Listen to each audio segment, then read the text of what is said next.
Chapter 633. Ever since she was born, she had never seen anyone use a horsewhip to whip their own son. Was this really his own son? If he was, how could he bear to do it? Was it because of what happened yesterday? She was clearly the victim yesterday. None of the victims jumped out to hit anyone. How could a father hit someone? The next whip landed with a pia sound. Everyone lowered their heads. Old Madame Yi clutched her chest and didn't dare to look. Jiang Liqing used the tone he used to train soldiers. You've made me lose all my face. You wolf cub, you're still a public servant. You're still my son. Now, I can't even straighten my back when I walk out. How could you do such a wicked thing? You even caused the Jiang and Qin families to be threatened by the family Ouyang. You're not a thing. Ye suddenly understood. Threatened by the family Ouyang? The implications of this matter were so big? Was it because she hit Ouyang Yin? The blood on Jiang Zhao's back felt wet. Ye's scalp felt tight and numb. When the whip was about to land again, Ye rushed over and grabbed Jiang Liqing's wrist. Jiang Liqing glared at her. Ye panicked, but she didn't dare to dodge. She cried and shouted, "Dad!" She held Jiang Liqing's hand tightly. Ye knew many rules in the Jiang and Qin families. Jiang Zhao said that all of them had been punished to kneel before. When they were young, they were often punished to kneel because the elders felt that they were very powerful. She slowly knelt down, unable to feel the cold air on the floor because the chill in her heart was already heavy enough. She raised her head, tears blurred her vision as she said earnestly, "Father, I'm sorry. This matter. I didn't expect it to blow up to this extent. I was the one who hit Ouyang Yin. I slapped her a total of 16 times. I'll take responsibility for what I did. Please don't hit Jiang Zhao." Old Madame Yi was shocked. 16 slaps. Oh my God. Was he beaten until he was deaf? When she saw that her granddaughter-in-law had stepped forward to plead for leniency, she quickly stood up and pulled Jiang Liqing back. "Liqing, look, even Ye has said to let it go." Qin Rongfang had always been protective of his children. Jiang Zhao had basically been in Haiqing for more than 10 years, and they had a deep relationship. When they got married, he could jump out and stop Jiang Liqing from getting physical. He could say, "It's just a marriage, so be it. It's not a big deal." But the nature of this matter was different. If Jiang Zhao was willing to divorce and marry family Ouyang, it would be fine.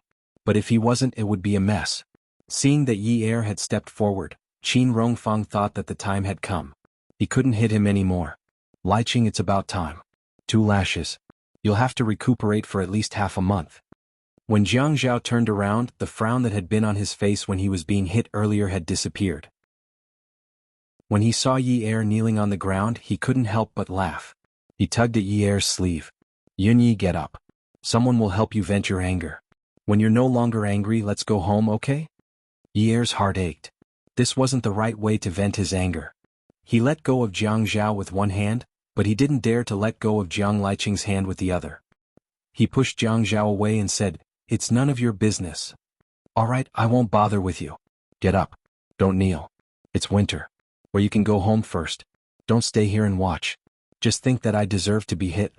You can't do it, so your father-in-law will do it for you. That way you'll feel better." Jiang Liqing added, "Ye get up. I'll seek justice for you."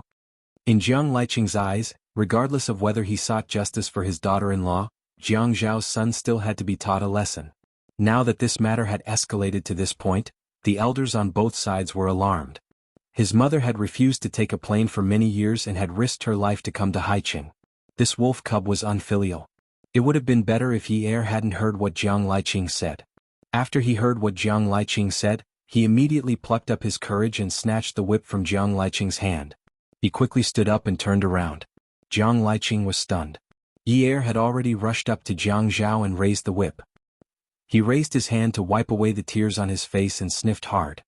"You owe me. I'll do it myself. I'll hit you myself to vent my anger." Jiang Zhao looked at Ye, nodded and turned around again. The whip was in Ye's hand, and what she had thrown at Jiang Zhao was only a slap. When her slap landed, she was afraid that she would hit the wound on his back, so she pushed his shoulder to face him and slapped his chest. She sobbed and scolded at the top of her voice, "Wu, Jiang Zhao, you bastard. Your conscience has been eaten by the Ouyang Yin. You're so despicable. Oh, I'll just beat you to death, you bastard." Ye's hair was messy and she was wearing very little. Everyone in the room watched her throw a tantrum, but no one went to stop her. Who couldn't see that she was slapping him again and again? Her palms were empty. There were only sounds, but she didn't use any strength. She used more strength when she cried than when she hit him. Old Madam's heart ached. She tugged at Old Master Jiang's hand. "Old man, you've really sinned." Old Master Jiang sighed. "Sin." Yi Er suddenly hugged Jiang Zhao's neck. She clenched her fists and hit his shoulders. She cried and shouted angrily, "Have you been beaten, silly? I've hit you so hard. Don't you feel pain?" She leaned into his ear and whispered in a sobbing voice, If you don't feel pain, Dad will still hit you. Are you transformed from a pig?" Jiang Zhao's heart ached. He slowly reached out and hugged Yi Er. His palm wrapped around the back of her head and pressed against his shoulders tightly. He closed his eyes and the corners of his mouth opened. He breathed out shakily and choked out, "Yunyi. Yunyi, don't worry about it." Jiang Zhao tried to make his voice softer. In fact, it was worth it to be whipped a few more times. It would be best if he couldn't get out of bed. Then she wouldn't have the heart to argue with him. Yi Er let go of Jiang Zhao. She turned around and looked at Jiang Liqing weakly. "Dad, look, I've hit you. Please don't hit me, okay?" Jiang Zhao pulled Yi Er's wrist. "Yinyi, it's okay." Yi Er glared at Jiang Zhao. He walked to Jiang Liqing's side and teased his son with a smile. "Mian Mian, tell Grandpa not to be angry, okay?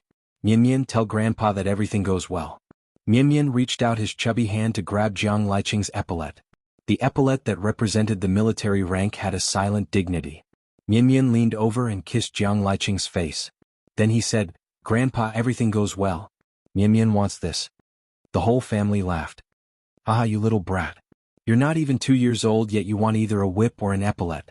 Come, let Grandpa kiss you." Then he kissed Mian Mian's soft little face.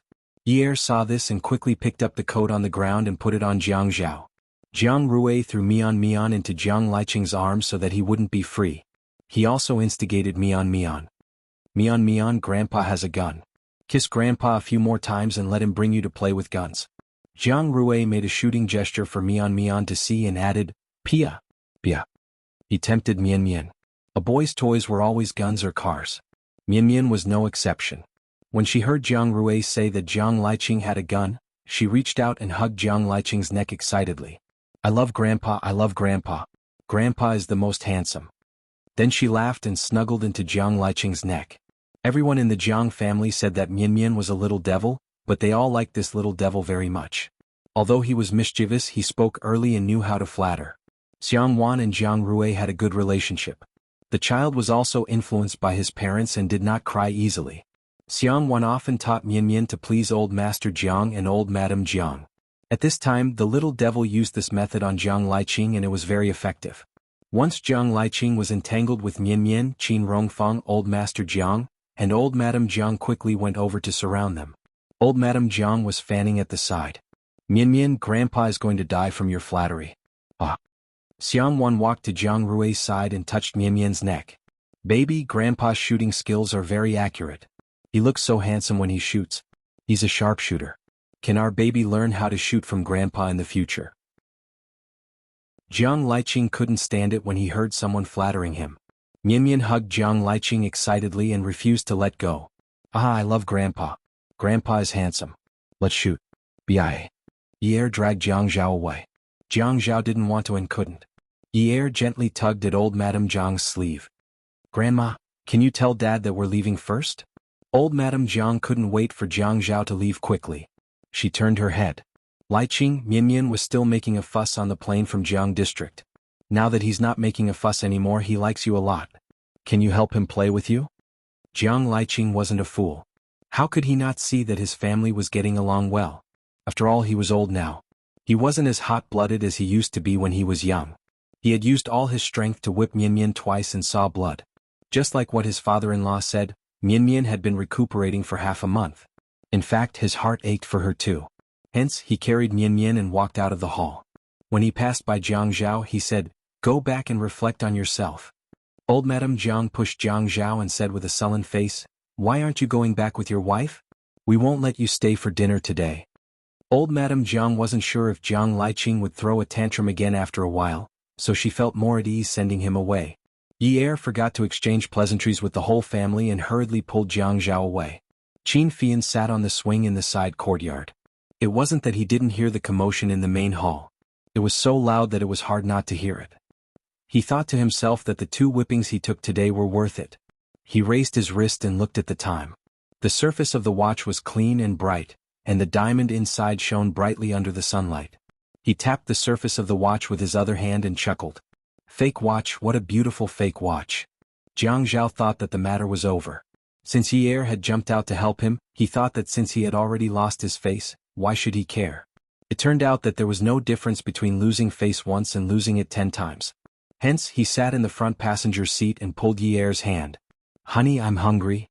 The tears on Yi Er's face had dried, and his face was as cold as it was in the morning. He swung his arm and slapped Jiang Zhao's hand away. Stay away from me. I told you this morning not to touch me. Jiang Zhao retracted his hand. He couldn't even pretend to be cool when he was in the wrong. But you touched me first. I'm not going to talk nonsense with you. I'm sending you back now. What about you? I'm going out to look for a house. Jiang Zhao knew. Yi Er groaned in her heart. You don't have to move. I'll move. Don't let Dad find out. Just say that I'm on a business trip. You saw for yourself that Dad wasn't around today. This means that the Jiang and Qin families didn't tell Dad about this. You don't want him to worry, right? After all, in his eyes, we are still very loving. He has a weak heart, right? Yi Er drove the car. She thought that this was good too. She didn't want to agitate Dad. Beauty novel Songshu 566. Chapter 634. He could have stayed silent, but Jiang Zhao asked shamelessly, Yunyi, why did you help me just now? Yi Er answered against her will, I don't think violence can solve problems. Alright, let's not talk about it anymore.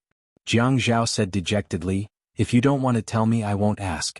Help me apply medicine on my back when we get back. Yi Er held the steering wheel and rolled her eyes at Jiang Zhao. Don't you know there's a mirror at home? Do it yourself.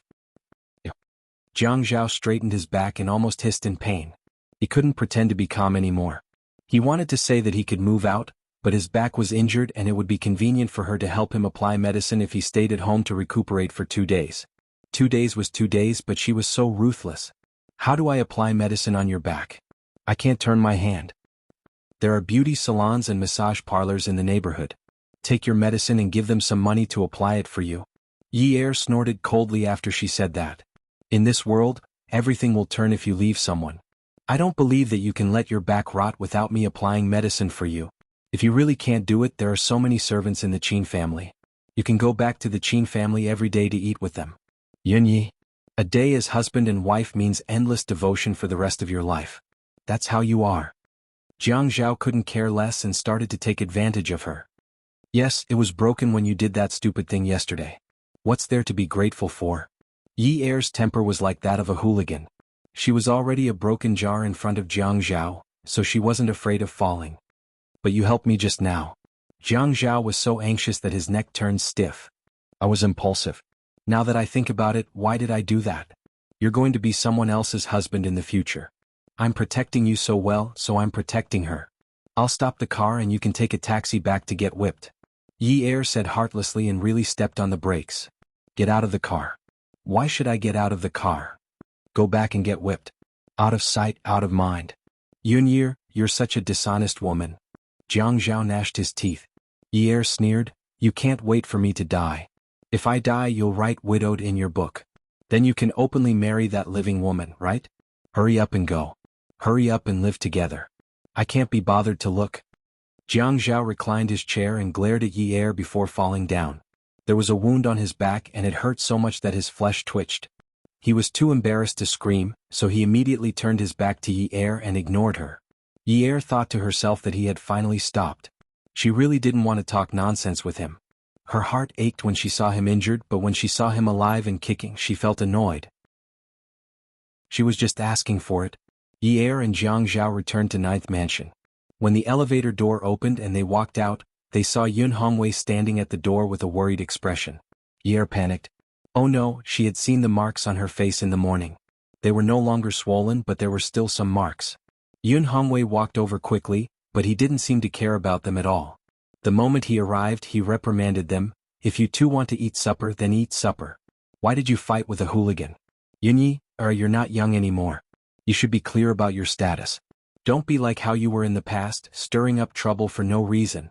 You went out to eat supper in the middle of the night and even provoked little hooligans. You want Zhang Zhao to clean up your mess. Ye was stunned by the scolding. What? Fight with little hooligans? Zhang Zhao didn't dare to make a sound. He was afraid that he would say something wrong. Yun Hongwei looked at Ye's bruises on her face and her speechless expression. He was angry again. He glared at Ye and continued scolding her. If Fian hadn't come over to take Zhang Zhao's things, I wouldn't have known. You're not allowed to go out to eat supper in the future. Zhang Zhao is in politics. Damn it, how could he go to the police station? Don't you know your father-in-law's temper? If he's unhappy, he'll beat you up again. Yun Hongwei wasn't worried about Zhang Zhao and Ye because it wasn't their first day away from home. Young people like to be romantic and he didn't object, so he didn't care. He didn't expect to be frightened by Qin Fian. Qin Fian came over early in the morning with Jiang Liqing before the sun rose. Jiang Liqing was afraid that he would expose the matter as soon as he went upstairs. He couldn't control his temper, so he asked Qin Fian to go upstairs and check if Zhang Zhao and Ye didn't bring their phones. Qin Fian knew that he couldn't say too much, so he stammered to see Yun Hongwei's reaction. Yun Hongwei didn't think too much about it. He led Qin Fian into the house and said politely, Fian, Zhang Zhao and Ye went out to eat supper last night and haven't come back yet. They're probably staying outside. If you want to find Zhang Zhao, I'm afraid you'll have to wait for a while. Qin Fian's mind was working very fast at this moment. He thought about how Ye had beaten him last night and continued stammering. Hey Uncle Yun. What's wrong? Didn't my brother go out to eat supper with sister-in-law last night? Qin Fian glanced at Yun Hongwei. He looked like he wanted to say something but stopped. He was actually waiting for Yun Hongwei to reveal more information. Yun Hongwei knew that Qin Fian and Zhang Zhao had a good relationship and treated everyone well. Moreover, Qin Fian looked like he wanted to say something but didn't dare to. Yun Hongwei was worried sick. He thought that something big must have happened, so he asked anxiously, Did something happen? Last night, Ye wanted to eat supper, but Zhang Zhao said it was too late. She got angry and ran away. Zhang Zhao only put on a coat and chased after her.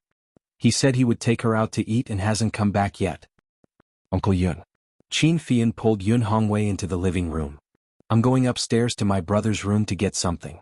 Something happened to him. Yun Hongwei asked anxiously. Qin Fian sighed. Didn't he take sister-in-law out for supper last night? Who knew that both of them would go to a roadside stall to eat? In the end, they met a few drunk hooligans who were flirting with my sister-in-law. How can my brother tolerate it? He got into a fight with them and he is still in the police station. Last night there were a few new policemen on duty. They refused to believe that my brother is the deputy mayor and refused to let her go. What? Yun Hongwei was so angry that he was speechless. This is outrageous. But Zhang Zhao was dressed like that yesterday. No one will believe him. Who would wear a coat during the winter? No one will believe that he would eat at a roadside stall. Qin Fian patted Yun Hongwei's back and started to threaten him. Uncle Yun, don't be anxious. You must not make a fuss about this. My eldest uncle is still angry and wants to get Ye out.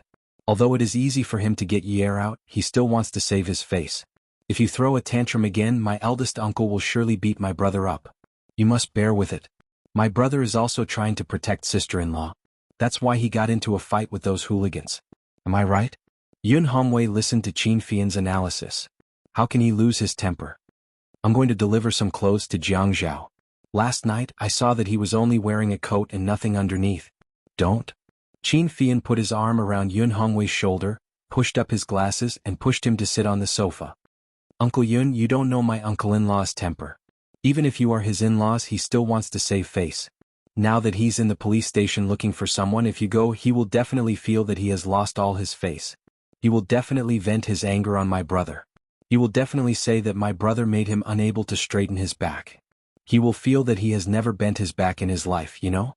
Don't take the clothes. My uncle-in-law will definitely throw them away when he sees them. He will definitely say, forget about the coldness of this wolf cub. Let's end this once and for all. Qin Fian went upstairs alone and entered Zhang Zhao's bedroom. He called both of their mobile phones and they were still in their pockets. After confirming that they did not bring their mobile phones with them, he went downstairs. As long as they did not deliberately ignore their family's calls, it meant that they were not so weak that they could not be dealt with. Yun Hongwei was basically frightened by Qin Fian. Until Qin Fian left, he was anxious and did not dare to go to the police station to take a look. Only after he left did he realize that he did not even ask which police station Qin Fian was locked up in. Jiang Zhao listened to Yun Hongwei's words. Little hooligan? Locked up in the police station? Good lord, Fian was really his biological brother. Now the wound on Yi Er's face had a source. He hugged Yi Er's shoulder. Dad, it won't happen again. Yi Er was very cooperative and stuck to Jiang Zhao's embrace without moving. Jiang Zhao smiled. Yun Hongwei stood in the same place. Go in, he said coldly. Jiang Zhao looked at Yun Hongwei's expression as he glared at Yi Er. There seemed to be a kind of anger in his expression. If it was any other time he would have to explain and protect his wife. But now that he was at a low point, Yi Er also had the intention to help him cover it up. And the purpose of covering it up was clear to him. Yun Hongwei wanted Yi Er to be happy, and Yi Er was also afraid that Yun Hongwei would be worried. It was not that he was heartless or unjust, but at this time he also had no other choice. Yi Er now had the intention to fight to the death with him. He had to think of a way not to move. He walked to the shoe cabinet and changed his shoes. He bent down and frowned painfully. A hard-to-suppress groan came out of his mouth. On the way back, Yi Er had told himself that he had to be more ruthless with him. After all, he had already been whipped and no one would continue to hit him. Leaving the wound would be good as a lesson for him. So when Jiang Zhao cried out in pain, Yi Er pretended not to see. He changed his shoes and went upstairs. Jiang Zhao knew that Yi Er would ignore him, so he was not surprised. But Yun Hongwei played right into his hands. He came over and asked, Jiang Zhao, what's wrong? Jiang Zhao said a little embarrassedly, Dad, it's nothing. After saying that, he straightened his back unnaturally. He purposely tried to separate his back from the material of his clothes. The large lapel in front of his chest exposed his chest. This looked really undignified and very comical. Yun Hongwei had always known that Jiang Zhao was a person who placed a lot of emphasis on appearance. The things in the house were placed very neatly and were very clearly categorized. There were some small drawers under the big tea machine in front of the sofa. What things were placed in each drawer was carefully categorized. The remote control was all placed together and could not be thrown around randomly. Although his clothes were not fashionable, he had always been meticulous. Today's messy and undignified appearance made Yun Hongwei a little worried. Is your back hurt? In Yun Hongwei's eyes, Jiang Zhao stooped and stood up with his back leaning back because he was afraid of touching his back. The wrinkles on his eyebrows couldn't be for no reason. Was it the little hooligan that Qin Fian mentioned? Or was it his in-law's whip? No. How could there be such a thing? Jiang Zhao deliberately made it look like he was panicking because he had been guessed correctly. Then he shuffled his slippers as if he was trying to escape quickly. Yun Hongwei was an elder. Jiang Zhao called him dad, and also cared for Yi Er very much. Yun Hongwei saw it all.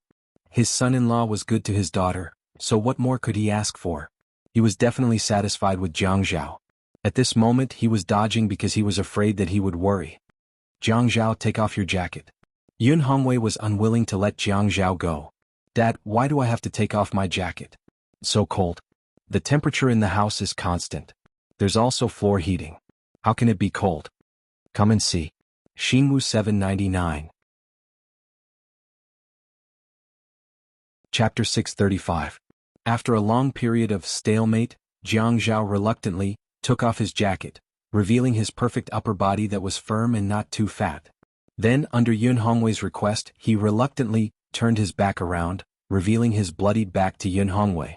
When he heard Yun Hongwei running to the stairs in the hall, he shouted angrily upstairs, Yunyi, get down here. A sinister smile appeared on his face as if his plan had succeeded. Yun Hongwei rarely used the word, get lost, so he was furious. Jiang Zhao leisurely prepared to put on his clothes. Anyway, Yun Hongwei was the only one in the family who could control Yi Er, so he couldn't blame him for using Yun Hongwei against her. Who told her not to reconcile with him? Who told her to be so fierce? Who told her to say one thing and mean another? Who told him to want to reconcile with her? As soon as Yun Hongwei finished shouting, he turned around and saw Jiang Zhao about to put on his coat. He immediately stopped him. Jiang Zhao, what are you doing? Don't wear it. Look at your back. It's completely burnt. Your clothes are dirty. It'll get infected. Jiang Zhao said, oh. He snorted and said, I'm fine. He didn't even care about his wife. If it got infected, so be it. When Yi Er heard Yun Hongwei shouting for her so loudly, she immediately ran downstairs. To be honest, it was already past noon and she hadn't eaten yet. She was starving, but she didn't feel dizzy at all. It was really strange. When she ran downstairs and saw Jiang Zhao shirtless, she was stunned. After a moment of clarity, she said, "Jiang Zhao, what are you doing?" "Yunye, go and take a look at your husband's back." Yun Hongwei was furious. He knew that Yi Er was throwing a tantrum and ignoring Jiang Zhao because she was unhappy about something. Did he waste his time talking to her?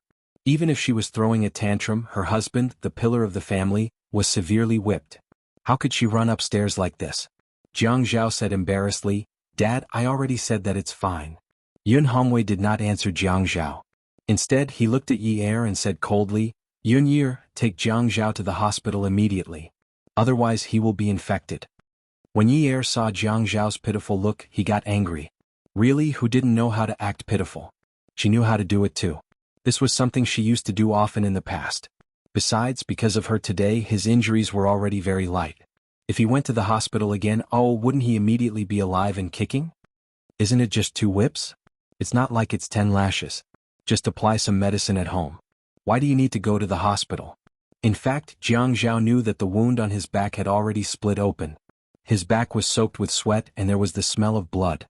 His father's whip was made of real leather and it was very tight. The 2 whips were also very heavy. Even though he was old now and his skin was thicker, he would still be seriously injured when the whips hit him. He was a man. 2 lashes was nothing to shout about. He didn't want to shout either, but if he didn't shout, the child wouldn't have milk to drink.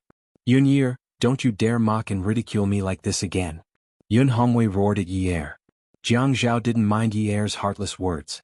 She deserved to be vicious and he deserved to be scolded. If he were to get angry with her now, he would really be too much of a jerk. Jiang Zhao picked up his clothes. "It's fine. It's winter now. There's no such thing as an infection. It'll be fine once it dries and forms a scab." Yi Er had actually been avoiding looking at Jiang Zhao's wound. She would feel better if she didn't see it. Just like that time when the whips hit him, the wound immediately opened. Anyway, she could be ruthless if she didn't see it. When she saw it later, her heart would definitely soften. Just as she was about to turn around, Jiang Zhao's movements were faster than hers. He walked past her, leaving her with a sinister view of his back. His back was covered in blood. The wound was still wet. As it hadn't been treated, it rubbed against his clothes and didn't show any signs of drying. She cursed in her heart. "You're ruthless, Yer." Yun Hongwei sent Jiang Zhao to the hospital. If it were any other time, Yun Hongwei wouldn't have followed, but now he was worried. He was worried that his daughter wouldn't be considerate of her husband. He had to keep an eye on him. Where else could he find such a good son-in-law? The doctor kept muttering, "Oh my God, this wound is really too scary." The doctor said that if he found it troublesome, he could come to the hospital every day to change his dressing. In the end, Jiang Zhao took some medicine home. He said to Yun Hongwei, "It's better to take the medicine home. It's convenient to have a mirror at home anyway. It's a waste of time to go to the hospital." Yun Hongwei glared at Yi Er. "Remember to change Jiang Zhao's dressing every day." Jiang Zhao turned his face away and pretended not to see Yi Er's eyes that looked like he wanted to eat him up. The 2 of them didn't eat. They found a restaurant to eat and then went home. When they got home, Jiang Zhao was chased to another room by Yi Er. "Call me when it's time to change his dressing," Yi Er said and closed the door for Jiang Zhao. Jiang Zhao smiled. Anyway, he didn't have to move now. His father-in-law would keep an eye on him. As long as he didn't say that he had to go on a business trip, Yi Er couldn't do anything to him. It was easier to do things when you had the cards in your hands. Therefore, having an elder at home was like having a treasure. This was definitely a wise saying. Jiang Zhao didn't pester Yi Er. Yi Er could finally breathe a sigh of relief. He was too tired and wanted to sleep. Jiang Zhao lay on the bed and twirled his phone between his fingers. After playing with it for a while, he swiped open the interface and found Zhuang Yichen's number. He dialed it. Zhuang Yichen was at Xingchen Building. After an emergency meeting, the door to the conference room was pushed open. Li Yong, who was in his 40s, walked over with Zhuang Yichen's phone and handed it to him. "Young master, there's a call." Between his steps, there was a heavy and powerful aura. A man like this could only be looked at and not touched. This was because although a man who didn't smile was cool, he was also very fierce. Dozens of secretaries who wanted to flirt with him had been replaced. Now that the atmosphere in the office was good, not many people were willing to risk losing their jobs to give hearts to this cold man. Zhuang Yichen held the phone but didn't pick it up. He walked straight to the CEO's office. Li Yong opened the door for him. Zhuang Yichen said in a rare and amiable tone, "Uncle Li, please close the door for me." In the whole of Xingqian, only Li Yong had such treatment. Li Yong basically knew everything about Zhuang Yichen, including his private matters. Li Yong nodded and waited for Zhuang Yichen to enter the office before closing the door. Zhuang Yichen picked up the phone and sat down in his office chair. The cold air dissipated a lot. "Brother Zhao, you're not working today?" Jiang Zhao sat up from the bed and raised his handsome eyebrows slightly. The wound on his back was slightly pulled, but he didn't care. He didn't panic at Zhuang Yichen's straightforward question. After raising his handsome eyebrows, he slightly lowered them. When his eyes darkened, he slightly narrowed his eyes and a faint evil aura overflowed. It seemed that Zhuang Yichen had also heard about it. The family Ouyang was really capable. You seem to be amiable. "Hey, you know that too." Zhuang Yichen laughed twice. As the saying goes, good things don't leave the house, but bad things spread far and wide. But I don't think a romantic history is a bad thing. Am I right? Jiang Zhao touched his eyebrows and said in a casual tone, "Yes, I think so too. For example, the day before yesterday I found out about a very interesting romantic history from Yunyi. It happened the day before yesterday. It was too shocking." Zhuang Yichen knew that Jiang Zhao was trying to provoke him. It was the same last time, so he didn't want to fall into his trap. The day before yesterday? Was it about Qiu Xiaoya again? It seemed that this woman was living too comfortably. "Ha, only you would listen to a woman's words so enthusiastically. Haha, interesting words. It sounds quite interesting. But you won't be interested in knowing, so I won't talk about it with you." Jiang Zhao knew that he had successfully tickled Zhuang Yichen, so he stopped the topic and said, "Since you know, I won't beat around the bush with you. You know that Ouyang Xing has 3 underground casinos, right?" Zhuang Yichen sat in his sunny office. The business behind his back was not much cleaner. So in Haiqing's social circle, there were many wealthy families who appeared to be clean on the surface but were secretly involved in shady businesses like him. He found out about last night's incident early in the morning. Family Ouyang had servants with big mouths, so the secrets of wealthy families spread very quickly. "I know. Haha, you're not going to admit it after eating, right?" "Yes, I'm a pervert," Jiang Zhao said without a hint of guilt. Besides, he really didn't feel that he was a pervert. "Brother Zhao, that's not very kind. Actually, it just shows that you're not a good person. Other people can have a wife at home and a concubine outside. Tell me, why didn't you implement this policy properly?" "I'm old, so I can't learn from you young people. I have to deal with both my ex and the current one.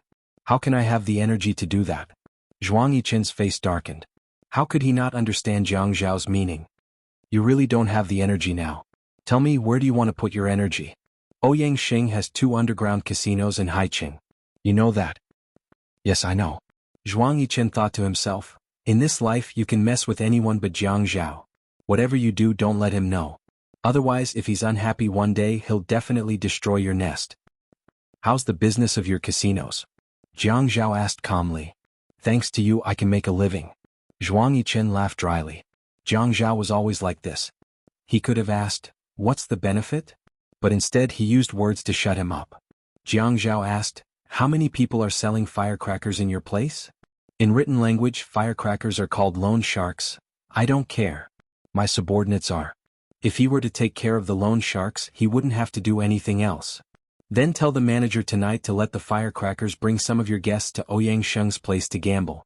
His nephew is in charge of the casino in the west corner. As long as you see him there, make some trouble.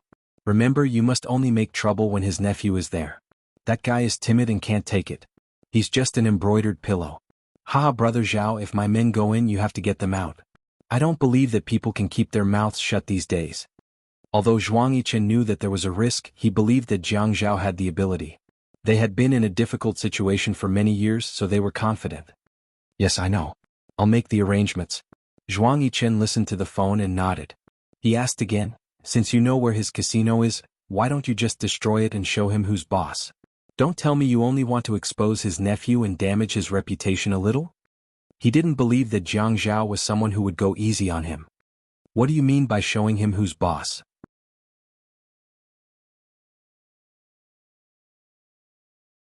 Chapter 636. Don't be so scheming. If you're so cruel, I'll be scared to be in the same boat as you. You're really calculating. Once something happens to the family Ouyang, if the family Ouyang breaches the contract and can't participate, the Zhuo family will get all the benefits. After Zhuang Yichen finished speaking, he laughed out loud. Hey brother Zhao, perhaps we are related by blood. Maybe we are related by blood. When will you help me get rid of my business partners like this? Jiang Zhao stretched his neck and stretched. Now that you mention it, I think so too. Maybe you were the same family 500 years ago. Look at the few big underground casinos in Haiqing now. Which one of them isn't full? If Ouyang Sheng's 2 casinos collapse, you'll take over his bets. How much more money will you have to make? Aren't I helping you? Ah. Zhuang Yichen lifted his legs and rested them on the desk. He leaned lazily against the office chair and smiled. That's why I said we're brothers, haha. Yi Er wanted to sleep, but he couldn't fall asleep because of the laughter coming from Jiang Zhao's room. How could he still laugh? How could he still have the cheek to laugh? It was annoying to hear him laugh. She called Qiu Xiaoye and asked if the shop opposite Ye had been sold out. At that time she had used the money from selling her house to bribe Jiang Zhao, but later she had sold her body. Jiang Zhao had returned her bank card, which was a large sum of money. She had to think of a way to start a business. Sometimes when she thought about it, Xiaoye was really enviable. She had such a high income. She always felt that it was good to keep some money. No matter how many cards Jiang Zhao gave her, she still saved up the money from selling the house. Ever since she got together with Jiang Zhao, she hadn't thought of using this money. After all, there were too many unstable factors. But now that she wanted to separate and had a plan, it was better not to spend his money. Otherwise, she wouldn't be able to explain herself. Xiaoye said, "No, I didn't. I want to take a look yesterday. If you don't want it, I want to take it down and open a restaurant." "You're also interested in catering?" Xiaoye raised her eyebrows proudly. "My grandfather used to be a chef, okay? Of course I'm interested. My cooking shouldn't be worse than yours." "Then your brother Zhuang is in for a treat." Xiaoye was stunned for 2 seconds.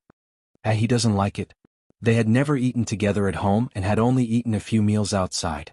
He did not know that she knew how to cook. Then cook it for me in Chen another day. I want to eat it ready-made." As long as Jiang Zhao was in the house, she was the one who cooked. She was also picky. The food made by the auntie did not taste good. If someone made delicious food for her, she would be more than happy. "I want to collect money," Xiaoye said. "Did you make money?" Xiaoye clenched her little fists and said confidently, "Of course. Making money is my brightest goal in life. Making money is the happiest thing in my life." Okay. Boss Chiu, you'll definitely be a big entrepreneur in the future. How about this? I'll look for you tomorrow. You know a lot.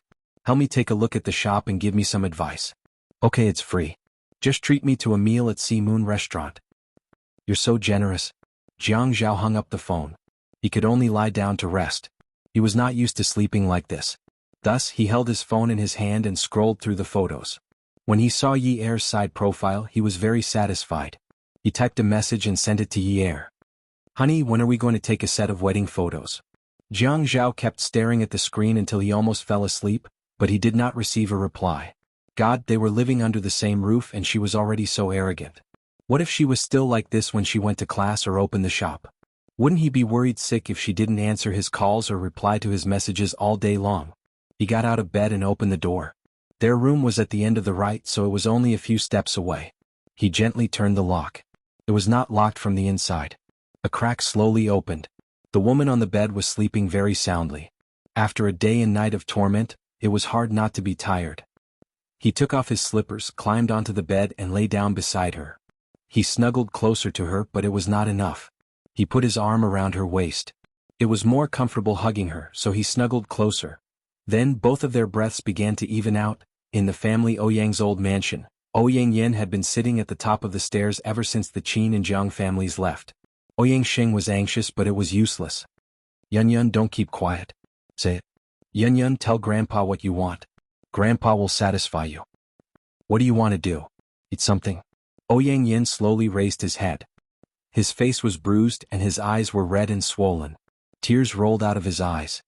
His voice was cold, and when he gritted his teeth he said viciously, "Grandpa, I want Yunyi to die a horrible death. I want her to die a horrible death. No, I don't want her to die. I want her to live a life worse than death. I want her family to be destroyed and she will be betrayed by everyone. She will not have a good ending." Ouyang Sheng was bent over to comfort his granddaughter. At this moment he slowly stood up straight. His eyes were cold as snow and he nodded. "Go eat. Grandpa agrees." When Yi Er woke up and found Jiang Zhao sleeping with her, she was furious. When she sat up, she scolded, Jiang Zhao, how can you be so shameless? I didn't want to sleep here. I came over to ask you to help me look at my back. You pulled me to sleep next to you in a daze. I thought you missed me. After Jiang Zhao finished speaking, he calmly got out of bed, then went out the door and returned to his room. Ye was so angry that her blood pressure shot up. Was it because she was old that she couldn't take it? Although Grandma Bai told Jiang Zhao that she wouldn't let them stay for dinner, it seemed that she didn't want to see him. But after dinner, Jiang Rui and Xiang Wan still carried Mian Mian and brought some toys to number 9 mansion.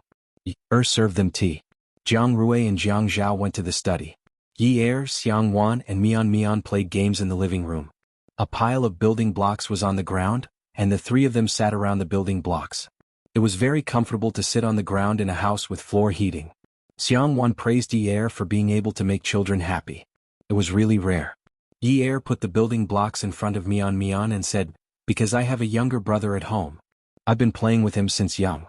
For the past 2 years I've been taking care of him, so it's not a problem to make children happy." Xiang Wan took out the building blocks under Mian's butt and threw them in front of him. Without looking at Yi she said, "Yi, I heard from Grandma about what happened yesterday. Jiang Zhao must have been set up." Yi's hands paused for a moment. "Sister-in-law, if Big Brother gave his house to his ex-girlfriend, and you still brought him home in the middle of the night from his ex-girlfriend's house and caught him in bed again, would you believe that he's innocent?" Xiang Wan looked up and saw the tears in Yi's eyes. She couldn't bear to see him like this. "I heard from Fian that you're getting a divorce. Fian only told your brother and me. He didn't tell the elders at home. You know the elders at home are all old. Grandma didn't even come to your engagement party. She doesn't like to take a plane but she came this time." Yi lowered her head. The elders couldn't be angry. She knew, Mian had put all the building blocks on the ground. Xiang Wan said, "Darling, let's take another train." Then she continued to talk to Yi. Fian said that he believes Jiang Zhao. But from what I see, Jiang Zhao is in the wrong. He didn't draw a clear line between himself and his ex-girlfriend, which led to this outcome. When Yi heard Xiang Wan's consolation, the grievances in her heart finally came out. Someone could understand her. Finally, someone spoke up for her. She took a deep breath to stop her tears from falling. Xiang Wan saw that Yi's emotions were released and patted her shoulder. "Today I've talked to Jiang Rui about this. Jiang Rui also had an ex-girlfriend who came to pester him. But when I was with him, he also went to have a meal with his ex-girlfriend. I also bumped into them." Yi looked at Xiang Wan with a shocked expression. Was this the fate of a rich man's wife? But Xiang Wan said, "But after I made a fuss, they didn't contact each other anymore." Yi lamented that she had a bad life. Xiang Wan changed the topic and looked at Yi with a gentle gaze. But Yi Jiang Zhao's situation is different. His ex-girlfriend's situation is also different. Although Jiang Zhao's ex-girlfriend started dating when he was in university, there was no conflict of interest between their families. Once they broke up, they didn't contact each other at all. But Jiang Zhao's ex-girlfriend is different. The family Ouyang is so powerful in Haiqing and has been working closely with the Qin and Zhuo families for many years. Jiang Zhao wouldn't be as heartless as Jiang Zhao when dealing with this issue. Jiang Rui told me that with Jiang Zhao's character, if he really loved you, he wouldn't have married you. With the Qin family's means, even if you threatened him in public, it wouldn't work. Jiang Zhao has deep feelings for you. Otherwise, why would he marry you after being single for so many years? There are so many women in Haiqing who want to marry him. As for that girl from the Zheng family, Grandma always said that she used all kinds of means to get him. Only after Jiang Zhao got married did she stop. Yi listened to Xiang Wan's words and thought about how Jiang Zhao said that he would never forget the time when she said that she wanted to marry him. "Sister-in-law, I understand what you're saying, but..." Xiang Wan smiled. "I didn't ask you to forgive him. Men should suffer a little. Let's see if he still dares to do that in the future." Yi lowered his head and held his forehead. His voice was weak. "I feel that we won't have a future. Sister-in-law, you won't be able to understand this feeling." Xiang Wan knew that she couldn't confide in Yi anymore. She straightened her back and patted Yi's dispirited shoulder. "Then let's just ignore him. Let's eat and sleep. We can't let ourselves suffer because of a man, right? Sister-in-law will support you if you get a divorce. What's so good about this kind of man? He doesn't have any good points. We should get a divorce. We're so young and beautiful, why can't we find someone better than him? Who does Jiang Zhao think he is? He's an arrogant person. When I look at him, I feel that other than his good looks, he's also fierce and cold, as if he's from the mafia. He's definitely a domestic abuser. How much money can a lousy mayor have? He can't even live a good life. What's the use of him? Let me tell you, he's a very realistic person. He's always scheming against Jiang Rui. He's definitely a miser. He's definitely calculative in everything he does. Men shouldn't be with such calculative people. Even if he does something for you, he'll calculate the returns. It's so boring to live with such a man. I'm so angry. Welfare Xingwu 799. Chapter 637. Ye looked at Xiang Wan in surprise. Was his sister-in-law pretending to change her expression? She was still being gentle and soft just a moment ago, but now she was talking about Jiang Zhao. Why did she become so aggressive? His sister-in-law was quite pretty. Her eyes were bright, her skin was fair and smooth, and her long hair was tied behind her neck. She was such a gentle and beautiful woman. She would be a good match for a handsome man like Jiang Rui. But why did she have no self-restraint when she spoke? Xiang Wan saw the change in Ye's eyes and knew that Ye was starting to feel conflicted. Since her goal had been achieved, she continued to persuade him. Let's not bother about Jiang Zhao or Jiang Zhao anymore. There are a lot of rich young masters like him in Haiqing. These guys rely on their family background to do evil. They don't uphold justice, have no sense of responsibility, and don't know how to be grateful. They treat women like clothes, sleep with them one day and throw them away the next. They're so arrogant that they don't treat women as human beings. When they're old, they drive expensive cars everywhere to pick up girls. Once they leave their families, they immediately turn into prostitutes. Divorce, let's divorce tomorrow. When we go out tomorrow, let's find someone better than him and make him vomit blood. Ye didn't dare to reply to Xiang Wan. After hearing what she said, Ye instantly felt that Jiang Zhao was the most perfect man in Haiqing. In the study room, under the influence of old Master Jiang and Qin Rongfeng, Jiang Zhao didn't like coffee. Therefore, the living room and study room were equipped with a tea table and various tea sets. Although he liked tea, he didn't like the antique style of the elderly. The coffee-colored leather sofa also didn't look out of place. The two men sat opposite each other with the tea table in between. Jiang Rui slowly brewed the tea, and Jiang Zhao seemed to be extremely annoyed as he smoked. Jiang Zhao, Grandpa and Grandpa Qin mean that it's easy to make enemies. Don't mess with your family Ouyang in private. We all know that you've been set up. If you think about it, you'll be able to connect the dots. Explain it to your sister-in-law. She'll listen. Jiang Zhao pressed the cigarette into the crystal ashtray. A wisp of green smoke rose from the gray ash, but his hand kept pressing on the cigarette but in the ashtray. He repeatedly and forcefully rubbed out the ginger tobacco and the long filter, exposing the cotton inside.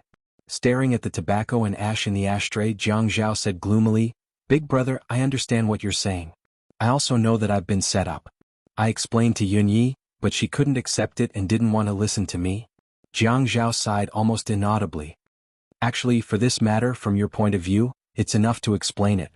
As long as you explain it clearly and analyze it, it'll be fine. As long as you explain it clearly, it'll be fine. But, you haven't thought about it from Yunye's point of view." "I have." "At that time, she said that she would also find a man to sleep with and asked me to accept it. If so, she wouldn't divorce me. When I heard this, I was completely stunned. I just thought of that scene. Without any cause or effect, I picked her up from another man's bed. Just thinking about that scene, I can't think of the cause and effect. No explanation can be useful in this mood. For this kind of thing, no one can put themselves in her place. No one can think from her point of view. Only I can. Because we are husband and wife, when we think from her point of view, there will be the so-called your pain, I'm touched by it. Yunyi doesn't want to listen to my explanation now. She doesn't even want to talk to me. I can understand her repulsion and disgust. In fact, I know what you're trying to persuade me. We can't touch the family Ouyang now. Grandpa told me a long time ago that the power field in High City is like a magnetic field. You can't break its balance at will." When Jiang Zhao raised his head, they looked at each other. The two shrewd and strong men each had their own thoughts. When Jiang Zhao said such words, Jiang Rui was deeply touched. He took a sip of tea and said, "You're right.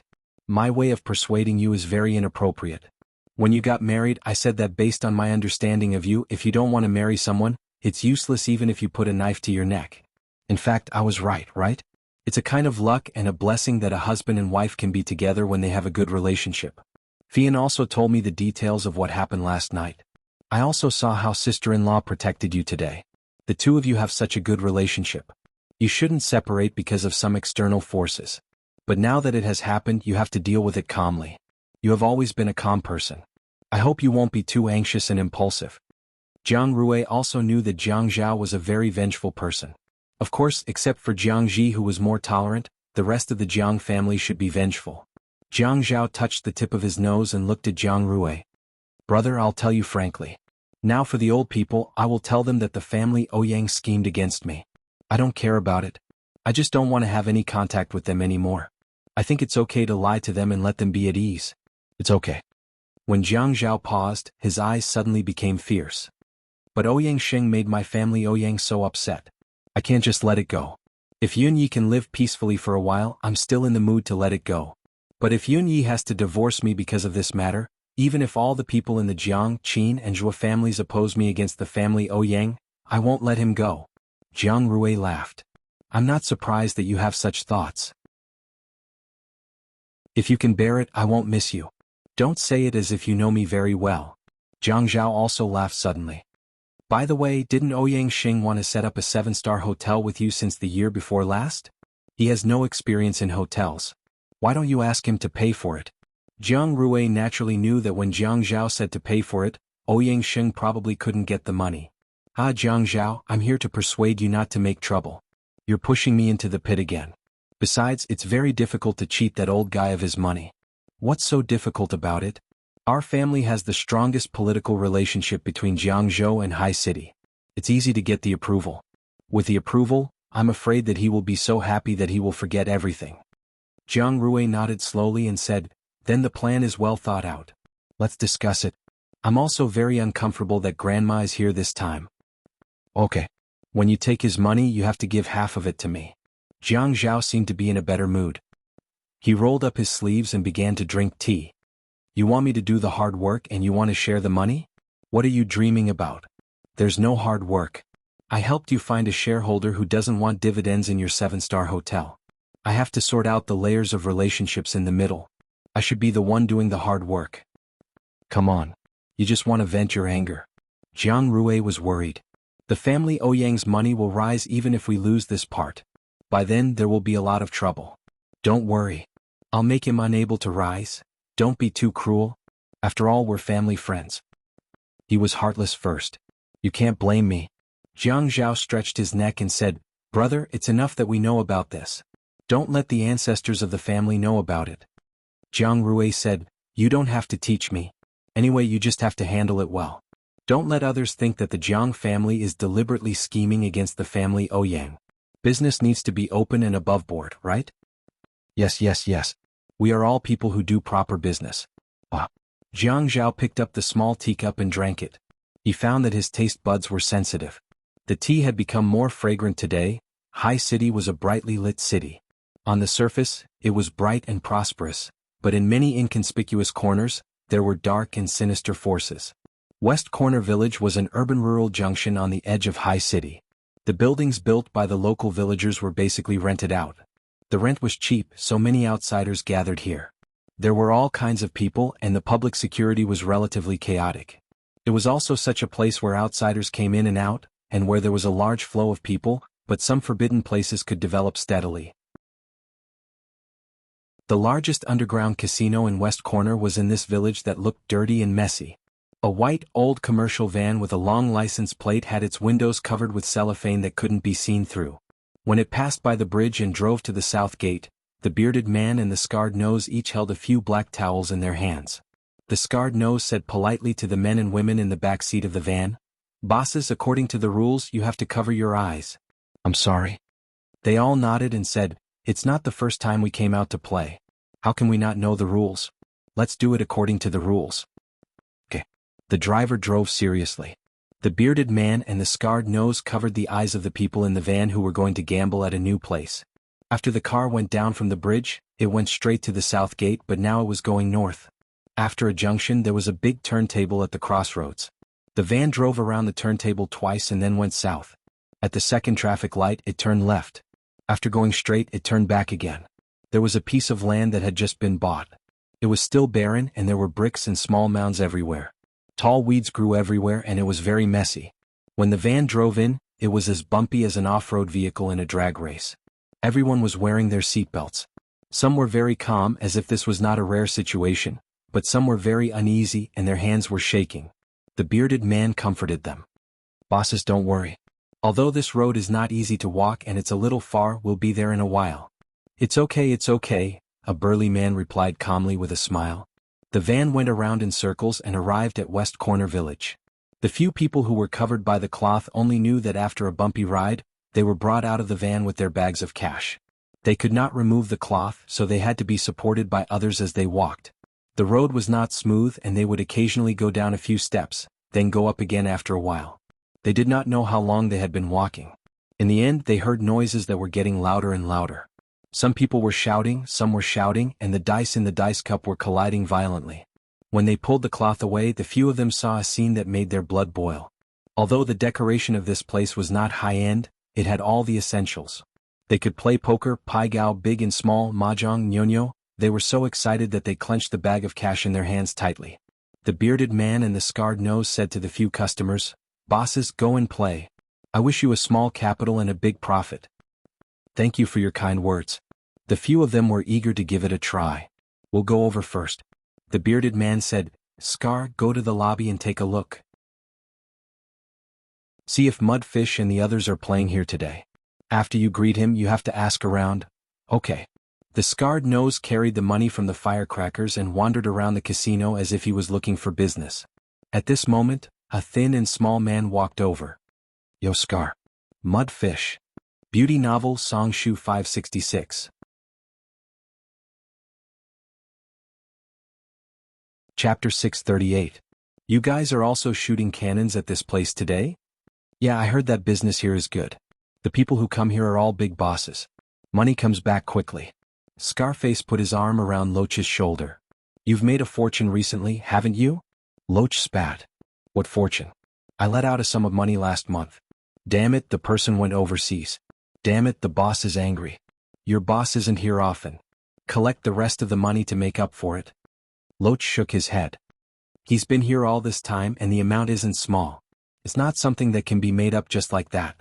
The boss said that he's going to send people overseas to chase after him. You haven't been here for a long time. I thought you've made a fortune and changed to the right path. Scarface knew what was going on. What right path? You just like to go out in the middle of the night. Which right path doesn't work at this time? Besides, no matter what you do, you can't make money as fast as us, right? Haha, yes. He asked Loach if there were any customers with good reputations who could pay back the money and introduce them.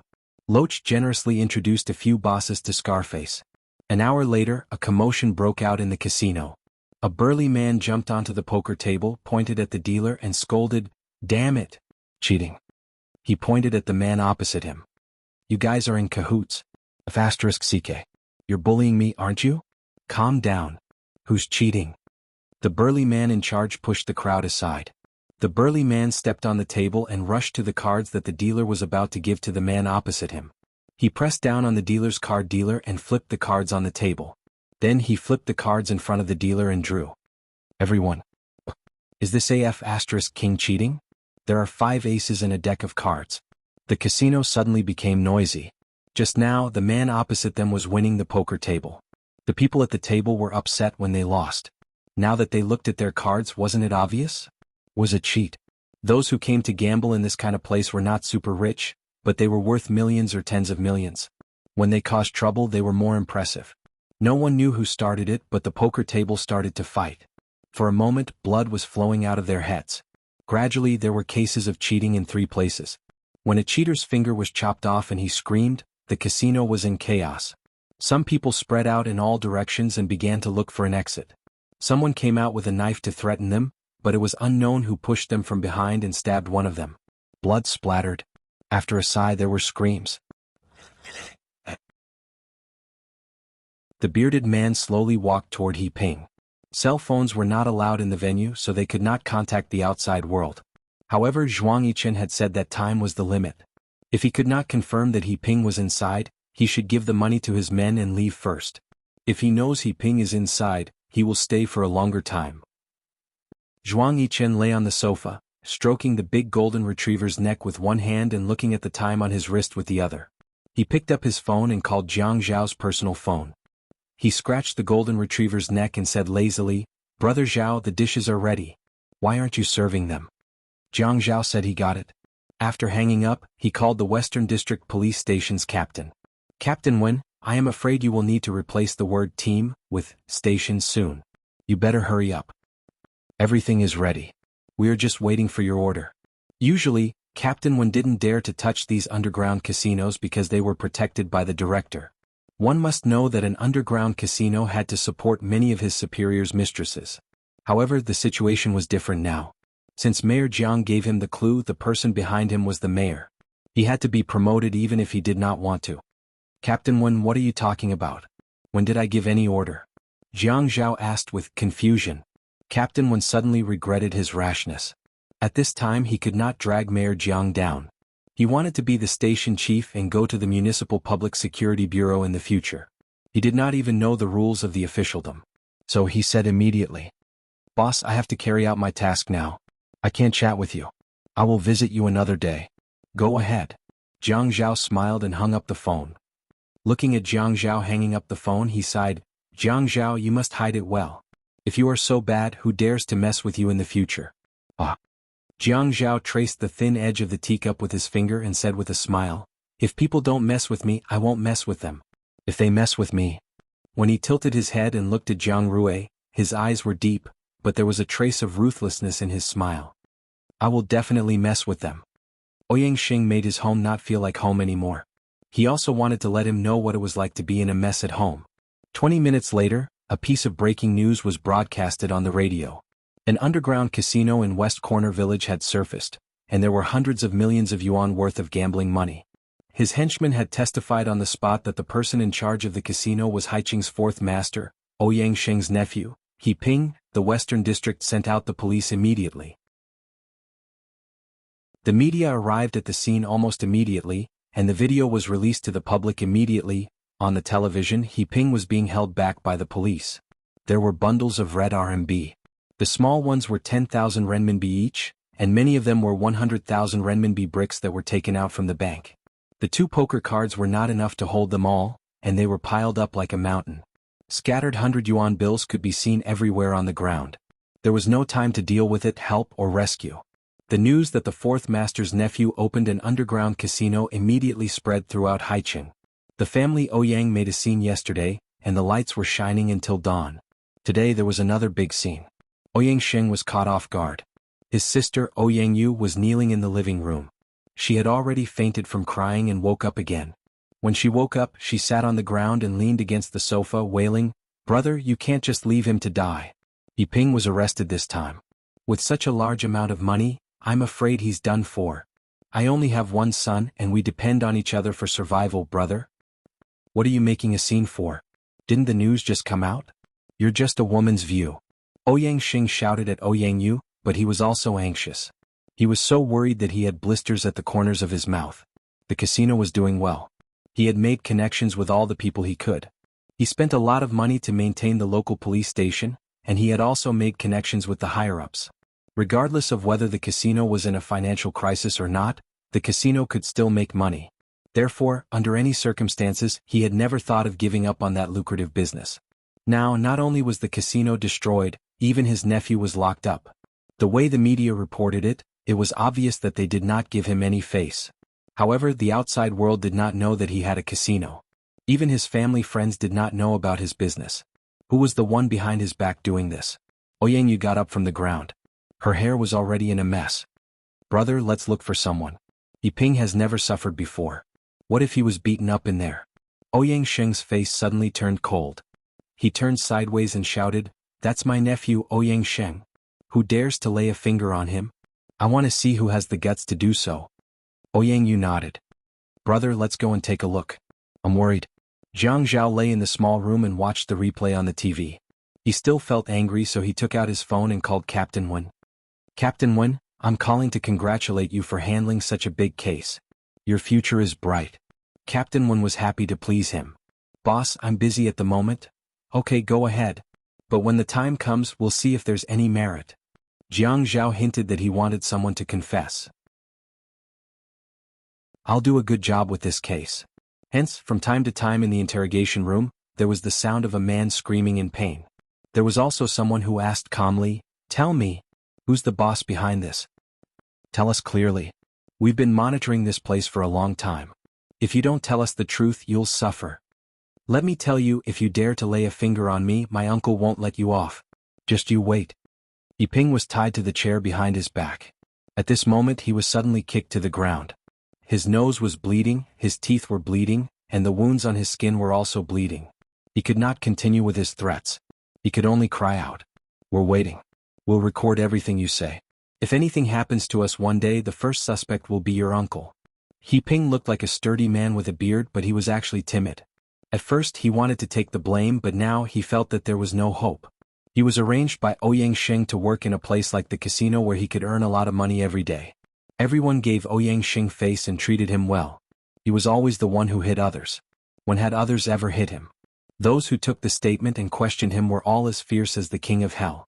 They laughed and laughed, kicked, punched and slapped him twice. He could not stand it anymore. Ouyang Xing led Ouyang Yu into the car. Ouyang Xing was calm and composed. The title of fourth master was well known in Haiqing. Everyone gave him face, so his calmness made Ouyang Yu feel much more relaxed. Ouyang Yu knew that there would be some risks in entering the casino.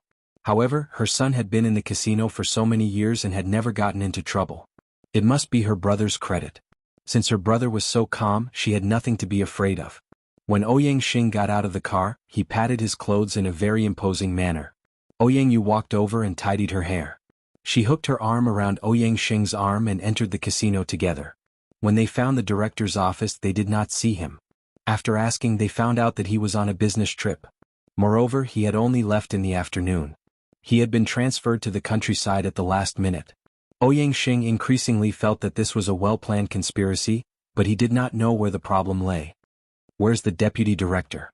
The deputy director is also on a business trip. Answer their calls. Their business trip this time is a confidential mission. Their phones have to be switched off. I can't get through. Ouyang Xing's expression became uglier and uglier. He was so angry that he asked loudly, "Where's the captain?" The police officer did not feel any pressure. He deliberately kept Ouyang Xing in suspense and said slowly, "In the interrogation room, but no visitors." Awesome novel Xingwu 799.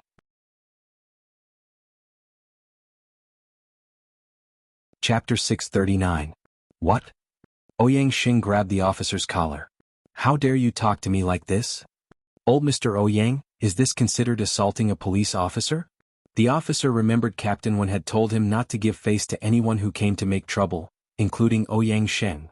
Assault police? Ouyang Xing's face was filled with shock and astonishment. Ouyang Xing was very timid, and Yiping had inherited her personality. He pulled Ouyang Xing's arm. "Brother, let's think of other ways. Assaulting a police officer will get us into trouble." Ouyang Xing swung his arm. "Get lost. Why should I be afraid of trouble?" The officer was young and had good stamina. He was not easy to be tripped by others. Moreover, he had enough of these rich people's arrogance. He wanted to make Feng Yu angry. Captain Wen had told him not to give face to him. That means there were more influential people supporting this case. What should he be afraid of? Feng Yu leaned back. He pointed to the corner of the wall above his head and smirked. "You're right. Stop. CCTV. You are holding on to me like this. If I fall, it will be considered as assaulting a police officer. I want to see how it goes." Ouyang Xing pushed the police officer. The police officer fell backward and fell on the chair. Then he immediately fell to the ground. He covered his stomach and curled into a ball on the ground like a cooked shrimp. Soon there was a commotion in the police station. Someone was assaulting a police officer. Jiang Zhao had been thinking about this and did not leave the room. When he received a call from Captain Wen, he opened the door. "Boss, Ouyang Xing really came to the station and assaulted a police officer. How should we handle this? Do you have evidence?" "Yes, we have CCTV footage." "Is it a real assault?" Jiang Zhao asked cautiously. "From the CCTV footage, it is 100% a real assault." The officer had the motive to avoid and did not fight back. From the CCTV footage, the officer's attitude was very good. It was Ouyang Xing who was looking for trouble. He grabbed the officer's collar and hit him. "Send it to the radio and television stations that just broadcast the news. You have to be quick and deal with it before he notifies his forces. You know what to say, right?" "I know. I won't mention anything that I shouldn't." "Yes, thank you for your hard work." What are you talking about? Boss, I'm hanging up. Jiang Zhao hung up and twirled the phone in his hand. He thought to himself, Ouyang Sheng, I'll pull your tendons. Ouyang Sheng did not expect that after so many years of being innocent, he would be arrested at this age. The entire police station was filled with hotheads, and there was not a single familiar face. The station chief was on a business trip, the deputy chief was on a business trip, and the captain did not come out to meet anyone. He was actually detained by a few hotheads. If news of what happened today were to spread, he would lose all his face. Sitting in the police room, he was pressed down by a few police officers to take his statement. He didn't want to say a word. He knew it when he was young.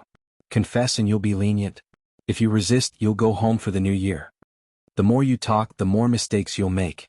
The less you talk, the less mistakes you'll make. But this was still a small matter. Ouyang Sheng was furious because of Ouyang Yu's lack of composure. Ouyang Yu felt that since Ouyang Sheng was locked up, no one would give him face. Was it the end of the world? Her son could not be saved. The evidence on TV showed hundreds of millions of yuan in gambling. Moreover, it was proven that the casino belonged to her son. However, this casino did not belong to her son. It belonged to her brother Ouyang Sheng. Her son was only in his early 30s and still had a lot of youth. He still had a long road ahead of him. If he was sentenced severely, what would she do? Would she end up like a white-haired person who had to send off her son? The more she thought about it, the more her heart ached. Brother, you have to think of a way. That casino did not belong to He Ping. How can you let him be the scapegoat? Brother, you can't do this. How much does He Ping earn in a year? That casino did not belong to you? Ouyang Sheng saw that the police officer was looking at him with a thought-provoking gaze. He stood up abruptly. He was so angry that his hands were trembling. Bia. He gave Ouyang Yu a slap. Ouyang Yu, shut up. If you want your son to get out of here, you'd better shut your stinky mouth immediately. Ouyang Yu was stunned by this slap. Ouyang Sheng was so angry that his entire face was about to flip. Not only did this woman not have common sense, she did not even know who to protect now.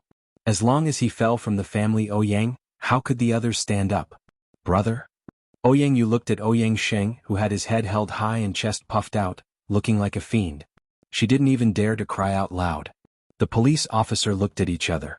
He smiled as if he was watching a good show. Ouyang Sheng's chest was burning with anger. This group of brats did not know the immensity of heaven and earth. It was just that there were very few people in Haicheng who dared to not give him face publicly. The power of the casinos in Haicheng's several districts was very clear. Everyone minded their own business. They each did things their own way. No one wanted to take over another's territory. After all, if no one did such a thing publicly, did it mean that they did it privately? He knew the boss of the Wasity Casino. That person was a straightforward guy. At that time, in order to protect the interests of the casinos in several districts, he had specially met with the managers below him. Lin Shui Casino? However, the bosses of these casinos were probably like him. They were only behind the scenes. The people in front of the scenes were just pawns. Ouyang Sheng called the city's public security office. It was also the public security office that released him with a call. Captain Lien Wen's interrogation work was immediately stopped. He Ping signed and admitted his guilt. This was the result that Jiang Zhao had expected. As Qin Rongfang said, Haicheng's power field was a magnetic field. There were positive poles and negative poles.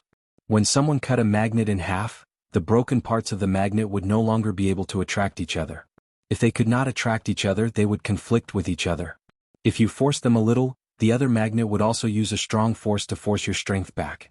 Unless you kept increasing your strength and forced the magnet out of this range. Otherwise, you would be restricted and unable to move forward. This magnetic field could not leave anyone. It reinforced and restrained each other. No one could survive alone. No one could be all-encompassing and reach out and overstep their authority. If this balance was broken, it would be chaotic. Therefore, the process of breaking this balance had to be slow. During this process, it was necessary to support another fulcrum to maintain the balance. Balance was the doctrine of the mean that everyone in the government had to learn. The Jiang family and the Qin family also paid attention to this doctrine of the mean. Every child had to learn from a young age, learn how to balance and learn how to balance. Just like him and Zhuang Yichen. Without Zhuang Yichen, he would do things as if he had lost a wing. However, without him, Jiang Zhao, Zhuang Yichen would not be where he was today. They needed each other and restrained each other. This was balance. He wanted to restrain Ouyang Sheng. He could only skin him bit by bit, pull out his tendons, anesthetize and infiltrate him bit by bit. He could not alert the enemy. After today's incident, Ouyang Sheng would probably think that someone wanted to steal his betting spot. Who would know that the famous fourth master was involved in the casino business? Grandpa and father did not know. However, Jiang Zhao had a partner called Zhuang Yichen. Zhuang Yichen's business was half bright and half dark. Therefore, Ouyang Sheng would never expect that his casino would be destroyed by Jiang Zhao. Jiang Zhao had achieved his goal. At this time he stopped. Ouyang Sheng would not suspect him, and the elders in the family would not know. Even if they knew, they would not be angry. They would only damage Ouyang Sheng's reputation and money. Moreover, now that He Ping was forced to admit his crime, Ouyang Yu would definitely not be satisfied. Internal strife? Jiang Zhao heaved a sigh of relief and thought to himself, Ouyang Sheng, as the saying goes, if the family is harmonious, everything will prosper. If you want me to be at odds with my wife, I can only let you and your sister be at odds with each other. This time he had picked on Ouyang Sheng's one-track mind. Underground casinos provided Ouyang Sheng with a large amount of money, allowing him to do many businesses. Once this capital chain was broken, many of his projects that were in full swing would be difficult to maintain. If he needed a capital chain, he would have to take a bank loan. If he had to take this step, Jiang Zhao's mood improved. He had angered Ouyang Sheng to the point that he was hospitalized. This feeling was not ordinary. Thinking back to that time, Jiang Zhao's blood pressure had risen. How could he say that he would take responsibility? Not to mention that he did not have any memories. Even if he had memories, he could not take responsibility. Even if he had memories? Even if he had memories, he could not. Jiang Zhao shook his head. The atmosphere in the Procuratorate Director's office was tense. Ouyang Yin sat opposite Shin Kai with a mask and sunglasses. Ouyang Yin had already applied for leave, but something big had happened at home.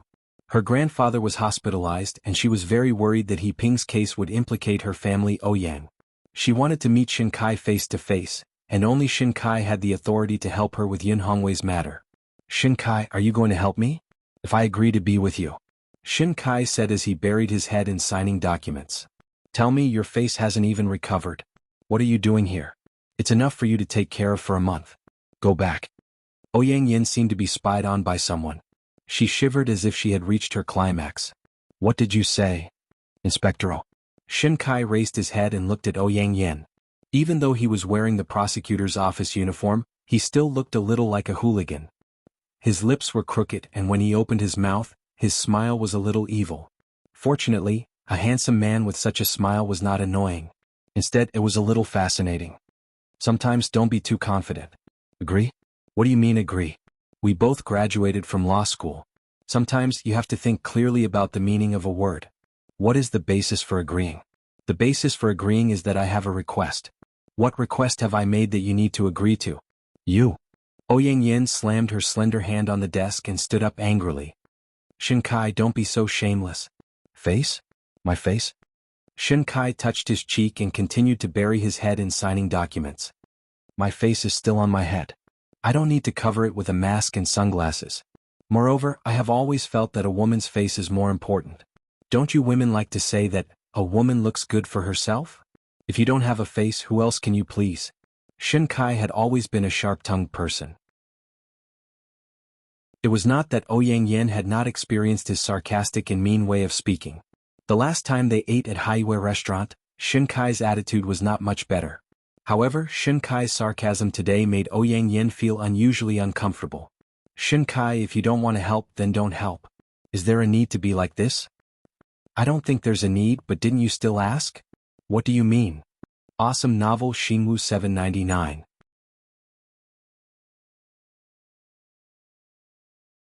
Chapter 640. Sigh. Shin Kai was a person who rarely frowned, but at this moment, his pair of dark eyebrows were furrowed. Do you know why I didn't choose to have a crush on you like the other students in university, and instead chose to fight with Jiang Zhao? Because I feel that you have to fight for everything. If you win, you can wait for an equal return. Having a crush on someone is the stupidest thing. I will not continue to have one-sided feelings for a woman who doesn't like me. This is my nature. Actually, what I want to say is, I am different from you. You feel that all the men in the world are dead and it must be Jiang Zhao. But I feel that all the women in the world are not dead and there is no need. It must be you. Do you understand? When Ouyang Yin turned around, her lips were trembling under the mask. She was very uncomfortable and no one cared about her feelings. Shin Kai looked at Ouyang Yin leaving inside. What does it mean to be stubborn? After Ouyang Sheng's gambling den incident, there was a cash flow problem. In order to reduce He Ping's sentence, he had to pay a huge fine and a relationship fee. Because of this, he did not have the time and energy to deal with Ouyang Yan's matters. Ye had been ignoring Jiang Zhao. She needed to calm down. Jiang Zhao only cared about pleasing Yun Hongwei, and Yun Hongwei's case was being dealt with quickly. Jiang Zhao let Ye be. He only talked to her about Yun Hongwei's case occasionally and asked for her opinion. Jiang Zhao knew that this was despicable, but he did not mind her staying by his side because of Yun Hongwei, even though he knew that Ye did not love him. Now that he knew that she loved him, he would not mind using this method to remind her that she needed him. Ye needs Jiang Zhao. Without Jiang Zhao, she does not have any information. She wanted to use the power of the media, but she realized that even with the power of the media, she does not know how to dig deeper. She could not get any information from the previous mayor, and her father was only a scapegoat. It was very difficult for her to find out the truth behind this. Fortunately, she was so cold that she didn't want to share a bed with Jiang Zhao. Jiang Zhao was also willing to indulge her. At this time she believed that he loved her. Because in the past she always thought that what he liked was only her body. He liked to lie on her body and do what he wanted to do. Women like to separate love from sex. But men don't think that when a man wants a woman, he likes to put her naked on the bed for him to fish on. Jiang Zhao is no exception. Even if Ye treated her coldly and said that he would not return to Jiang District to officiate the wedding, he would still let her be. But this doesn't mean that he doesn't want to do something with her. But he must be very gentlemanly in front of her and not let her keep a distance from him. Even if they are just friends, it would be good.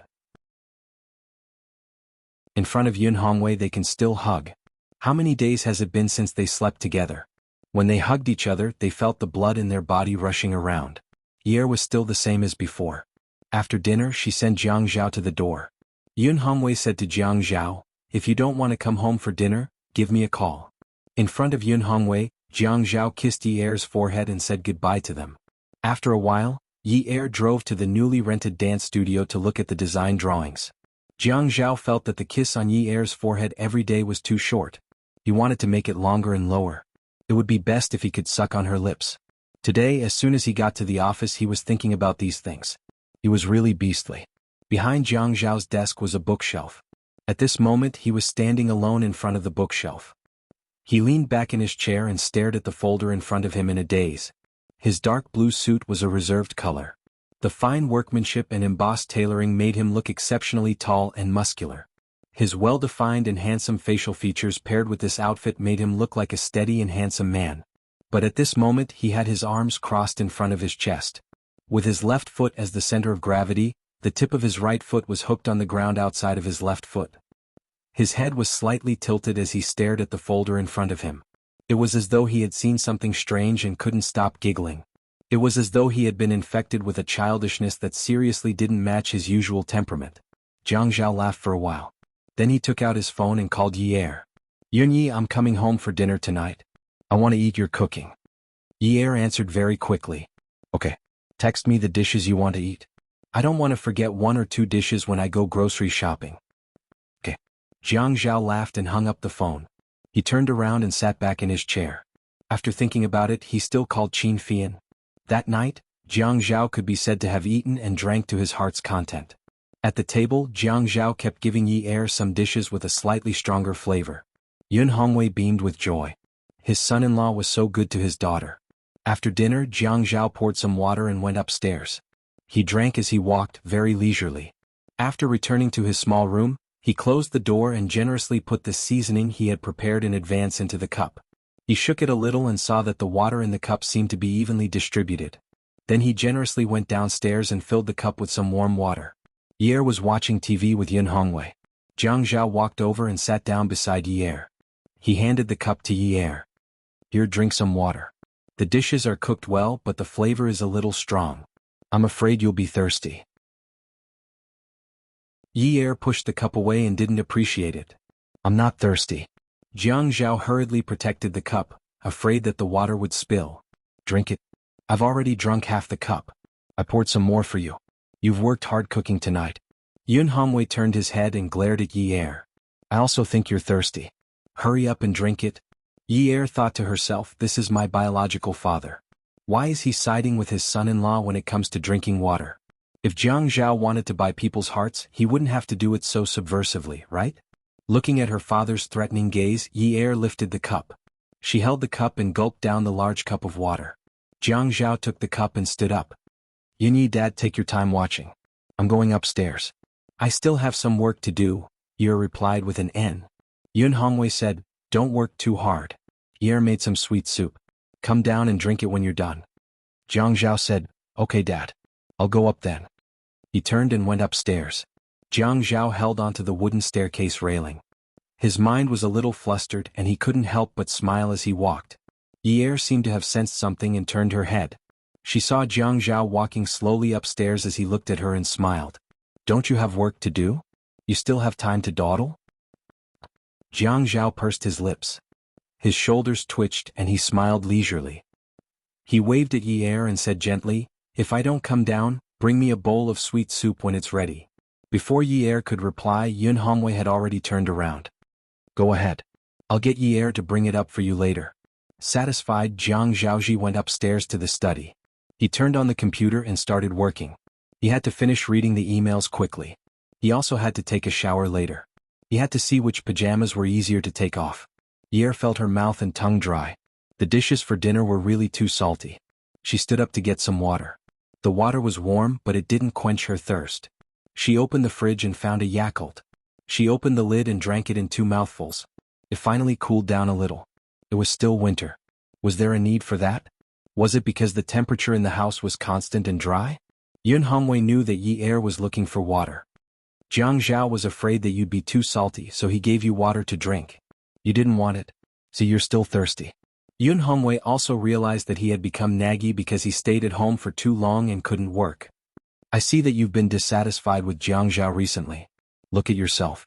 How many men like Jiang Zhao are so responsible for their families?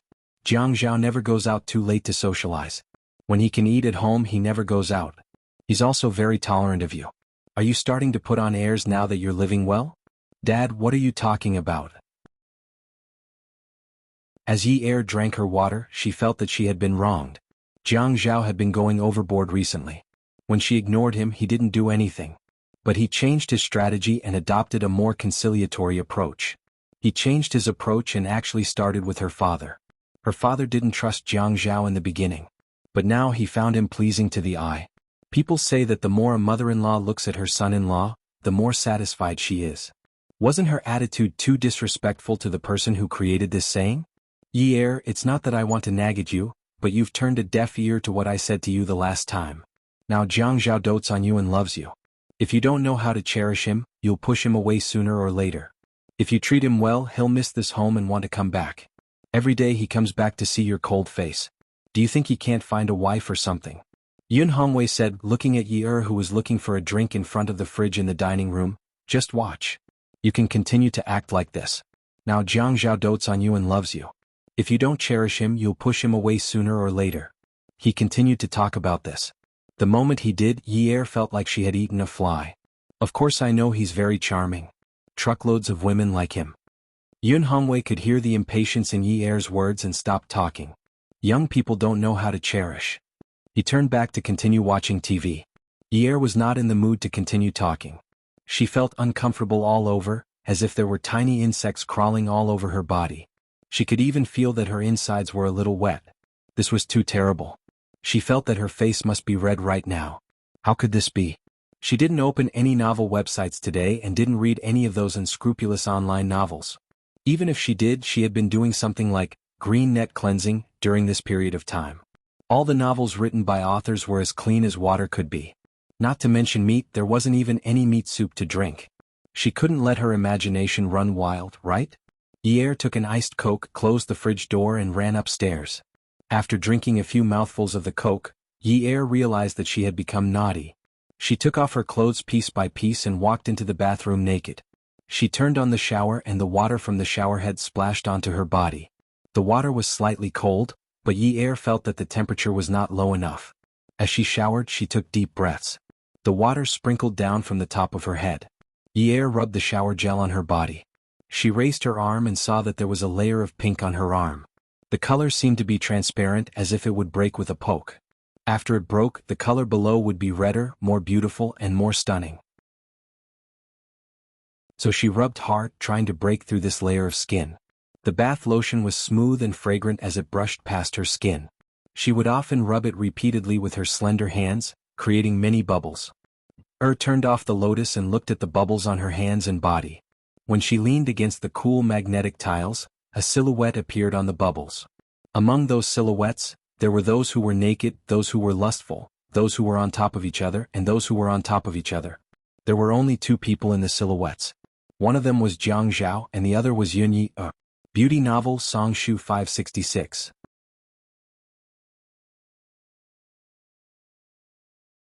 Chapter 641.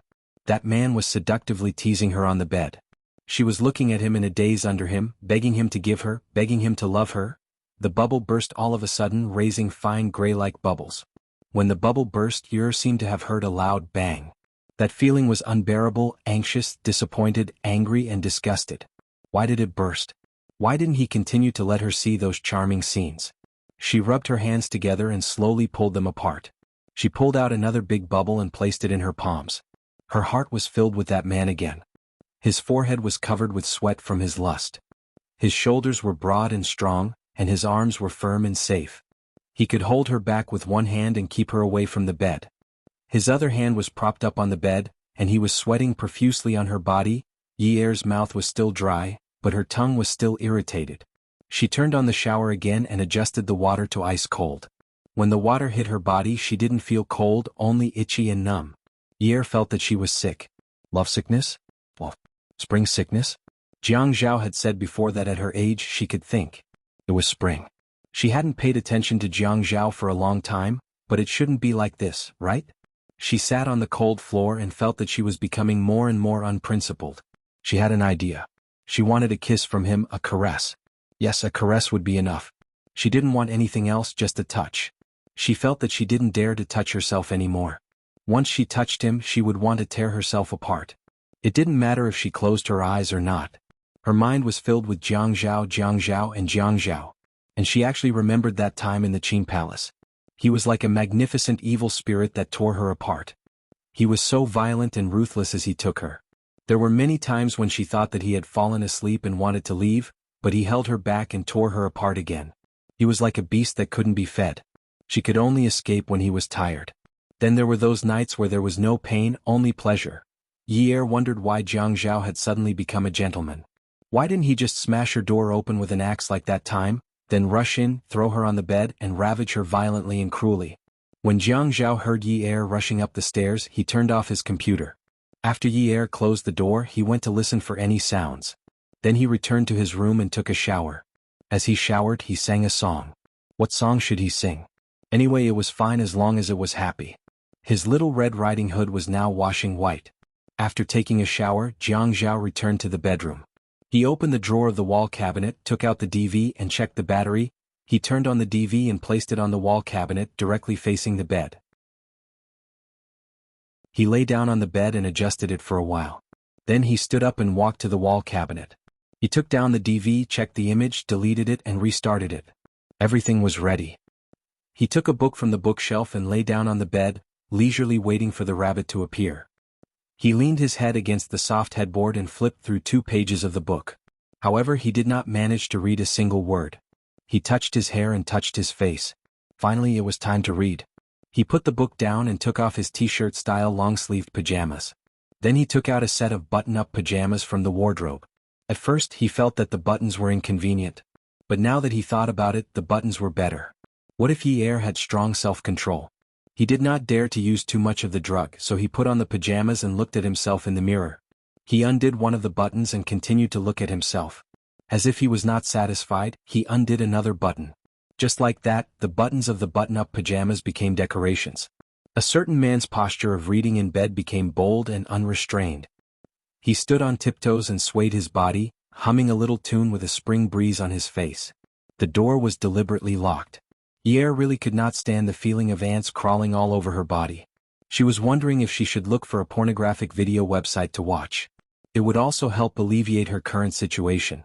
Websites were also afraid of being infected with viruses. So she opened the website, opened the bookshelf, and flipped through 2 romance novels to read. She clicked on them with the mouse and remembered that she had read a few chapters of the novels she had read before. Then she clicked on them again. The asterisk eminent. Glaring asterisk. Everywhere there were asterisk. Or some chapters could not be found at all. On the message board, the author posted an announcement at the top. A chapter has been rejected. Those who want to read it, join the Q group. The asterisk eminent. Now that she was in a hurry to read it, who wanted to join the group? It's over, it's over. She had been subjected to abstinence. Now the male and female protagonists in the novel had also been subjected to abstinence. In the kitchen, the sweet soup in the electric pot was ready. Yun Hongwei unplugged it, but he did not call Jiang Zhao. He was not used to going upstairs. When they were about to drink it, he would come down. He also did not want to appear too caring for them. It felt strange. He did not know if it was his imagination, but the relationship between his daughter and son-in-law had been very subtle and strange. He always felt that there was a layer between them. He could see the awkwardness and the conflict between them, but he did not know how serious it was. He just treated it as the young people playing around. When he returned to his room, he looked at the photo frame on the table and felt a sense of satisfaction. His son was growing up and his daughter was starting a family. He was afraid that in another 2 years he would be a grandfather. How could there be so much happiness in life? Although Jolie had betrayed him, she had left him with a son and a daughter. He was satisfied. Yi-Er was wearing a thin bathrobe. Her hair was still wet and had not dried. She stood outside Jiang Zhao's room and knocked on the door. Jiang Zhao jumped up from the bed excitedly. When he held the door lock, he deliberately coughed to show that he was calm and opened the door. Yi-Er saw Jiang Zhao open the door. She suddenly felt that her nose was going to bleed. She touched her nose and took it in front of her. There was no blood. Fortunately, she did not lose her composure. Her eyes stopped at the man's Adam's apple. The Adam's apple moved up and down as if it was swallowing very thirstily. Her gaze slowly moved down. His exposed chest was too sexy. His skin was light wheat. How manly was he? His chest muscles were so well trained. She was not that heavy on fitness equipment, right? It should be easy for him to lift her up, right? Her consciousness was a little unfocused. She reached out and touched the man's chest. After all, women were not like men who were creatures of the lower body, so they had to be more tolerant. When she touched his chest, it was cold. It was not as hot as hers. The difference in temperature made her suddenly pause. She coughed awkwardly and said, "Ahem, it's winter. Aren't you cold wearing this?" Jiang Zhao had no intention of letting Yi-Er into the room. He smiled gently and said, "Isn't the temperature in the house constant? It's not cold. Why don't you go to bed early?" I came to talk to you about something." Yi-Er was still staring at Jiang Zhao's chest. As she stared, she swallowed hard. Oh no, she wanted to pounce on him. "Oh, come in." Jiang Zhao generously made way for Yi-Er. After Yi-Er entered the room, she did not know whether to stand or sit. Her whole body was uncomfortable, but there was a reserved sense of shame that tugged at her forcefully, telling her that they were still in a cold war. A cold war. Jiang Zhao came out of the bathroom and took a dry towel. He pressed Yi-Er to sit by the bed. He wrapped the towel in her hair and slowly dried it. "Why didn't you blow-dry your hair?" This woman was really too much. If she didn't blow-dry her hair at night, wouldn't she be waiting to catch a cold? Seriously. I forgot. Let's go and blow-dry your hair. Although Jiang Zhao wanted to eat Yi-Er clean, he felt that blow-drying her hair was more important. He pulled Yi-Er up and walked to the bathroom. He turned on the blow-dryer and carefully dried the woman's long hair. Jiang Zhao had not blow-dried Yi-Er's hair before, so he felt that it was a little interesting. However, Yi-Er's mind was not on her hair at all. "It's really not hot." Jiang Zhao, what's wrong with you here?" Yi-Er pointed at Jiang Zhao's crotch and laughed sinisterly. Jiang Zhao's face immediately turned red. "Go back to your room and sleep. Stop touching my body. Take it off, take it off. Didn't you say you were going to ignore me? Why are you taking off my clothes again?" Jiang Zhao placed his hand on Yi-Er's butt and pinched it hard. Yi-Er couldn't take Jiang Zhao's pinch. At this moment she couldn't take it anymore and didn't want to take it anymore. Since he had already eaten, then so be it. "Of course, why would I ignore you? We're husband and wife. Isn't it normal for us to take off our clothes and sleep together?" Jiang Zhao was delighted. He reached out and undid the belt of his thin robe. "Yunyi, you can't just think about your lower body, right? You can't say things so casually. You have to admit it." "Yes, I admit it." At this moment, Yi-Er felt like she had finally become a beast. She didn't care anymore. She couldn't care about anything. She had to put out the fire first. She would agree to anything he said. Jiang Zhao glanced at the camcorder on the bookshelf from the corner of his eye. He grabbed Yi Er's hand that was reaching down to his lower body. He resisted the urge and asked seriously, "You're not getting a divorce anymore?" Yi Er gritted her teeth. A beauty was right in front of her. "I'm not getting a divorce anymore." After speaking, she lunged at Jiang Zhao. Jiang Zhao covered Yi Er's mouth. He took a deep breath and continued to ask, "You're not going to separate rooms anymore?" Yi Er's mouth was covered, but her hand wasn't. She felt that this man's figure was very good. It would be good to touch him a little more. Separate rooms? Forget it, forget it. I'll touch him first. What's there to separate? Oh. Then let me hear you call me hubby. Hubby, hubby, good hubby, Jiang Zhao responded gently. He flipped over and pressed her down. Honey, you said it yourself. If we don't get a divorce, we won't separate rooms. You can't deny it even if you want to. We won't separate anymore, hubby, hubby. The next day, Jiang Zhao went to his office in a relaxed and happy mood. The moment he entered, he saw Lu Qing giving him a look. He glanced at where Lu Qing was looking and saw Ouyang Xing sitting on the sofa in the guest room. He looked like a big boss. You look like one. He nodded at Lu Qing and gestured for him to close the door. Jiang Zhao reached out and brushed the dust off the hem of his suit. Sir. Ouyang Xing turned his head. When he saw Jiang Zhao, he stood up and acted like a veteran. Zhao Zhao, you've been very busy recently. Of course I've been very busy. Jiang Zhao sat down on the other sofa and deliberately said sarcastically, Sir, you're looking more and more radiant. Your body is getting healthier. As expected, Ouyang Xing's expression changed. He had just been discharged from the hospital 2 days ago. Qin Rongfang had visited him. Although Jiang Zhao didn't visit him, it was impossible that he hadn't heard about it. This brat was looking down on him more and more. Now the medical standards are high and the lifespan of the elderly is longer. I'm afraid he won't die anytime soon. Jiang Zhao stood up and poured a cup of water in a disposable paper cup. He handed it to Ouyang Xing and laughed as if he was joking. People will die sooner or later. I understand. Ouyang Xing had just been discharged from the hospital. He was so angry that he wanted to be hospitalized again because of Jiang Zhao's actions and words. Qin Rongfang liked tea and so did Jiang Zhao. Therefore, there was a high-end tea set in the reception area of Jiang Zhao's office. Jiang Zhao didn't boil water for him. Instead, he poured him a cup of water from the water dispenser. He knew that he had just learned about it from the hospital, but he actually said that people would die sooner or later. Ouyang Xing knew that Jiang Zhao didn't give him face, so he didn't need to be polite to Jiang Zhao. He said coldly, I'm here to ask you something today. I want to verify with you. Beauty novel Xingwu 799.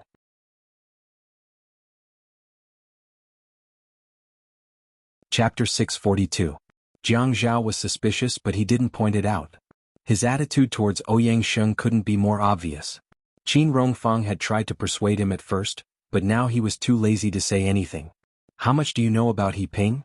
Ouyang Xing finally asked. I'm not very interested in his affairs. Jiang Zhao thought to himself. If he wanted to use He Ping's back door, wouldn't it be better to ask his father? His father had a stronger relationship with him, and it was easier for the older generation to talk to him. Why did he come here to ask him? Do you have a deep opinion of family Ouyang now? Ouyang Xing let out a deep breath and stared at Jiang Zhao without blinking. Jiang Zhao met his gaze, but he was calm and composed without the slightest hint of nervousness. Slowly he pursed his lips and couldn't help but smile. Fourth Master, everyone is talking about family Ouyang. You also know that with my identity here, I should avoid arousing suspicion. Jiang Zhao's punishment could be said to be killing 2 birds with 1 stone. First, it hurt Ouyang Xing's vitality. Second, once Ouyang Xing got involved with those filthy places, the Ouyang Yan incident could no longer be linked to him. It was impossible under any circumstances. Not to mention that the Qin and Jiang families didn't agree to divorce so easily. Even if they forced him to divorce, they couldn't let him marry into family Ouyang. The background of an underground casino was not something that a politician should be involved with. Avoid arousing suspicion? Ouyang Xing's withered palms rested on his knees, the white of his fingernails showing his strength. Do you not want to take responsibility for Yun Yun? Do you think you can avoid arousing suspicion just because you want to? Responsibility? Jiang Zhao knew that this matter couldn't be let go so easily, but when it was mentioned, there was still a flickering flame in his consciousness that burned very quickly. Don't say that nothing happened between us. Even if something did happen, I can't take responsibility for her. Do you think I don't know that you've drugged me and set me up? Don't talk about responsibility. Even if you ask me to compensate you with money, I won't do it. I feel like I've suffered more losses. Jiang Zhao. Ouyang Sheng abruptly stood up. Suddenly, he felt his blood rushing to his head and could not stand steadily. He realized that his illness was acting up again. Yunyun has been in a relationship with you before. How dare you say that you want to compensate her? How dare you say that you're at a disadvantage? Am I not at a disadvantage? Jiang Zhao was still sitting on the sofa. He crossed his legs and tilted his head to look at Ouyang Sheng. The corner of his mouth twitched slightly as he smiled. Don't you think that I'm the one at a disadvantage? I'm married. My wife divorced me because of this matter. My grandparents got ready in the middle of the night and rushed to High City early the next morning because of your call. Most importantly, my grandmother has always been afraid of flying. Because of my wife's divorce, my work efficiency has decreased and my quality of life has decreased. Is this not serious enough? Tell me, what did you guys lose? Is Ouyang Yan's family in danger of falling apart because of this? Who do you think is at a disadvantage? Even if I have to compensate, I think it should be you, the person who set us up, who should compensate me. What responsibility do you want me to take? Yunyun said that you would wait for her to come back. Jiang Zhao, you're a traitor. Literally, I said that I would wait for her to come back. Aren't all of you waiting for her to come back? My original words were that no matter where she goes, High City will always be her home. We will all wait for her to come back. Did I say anything wrong? You. Fourth Master, do you have anything else to say besides this? Jiang Zhao started to use honorifics again, but this also proved that he was alienating him. Jiang Zhao, tell me clearly. Did you do something behind He Ping's matter? Ouyang Sheng exhaled and sat down again. He was almost angered by this brat because of his granddaughter. Jiang Zhao laughed heartily. Meh. What can I do?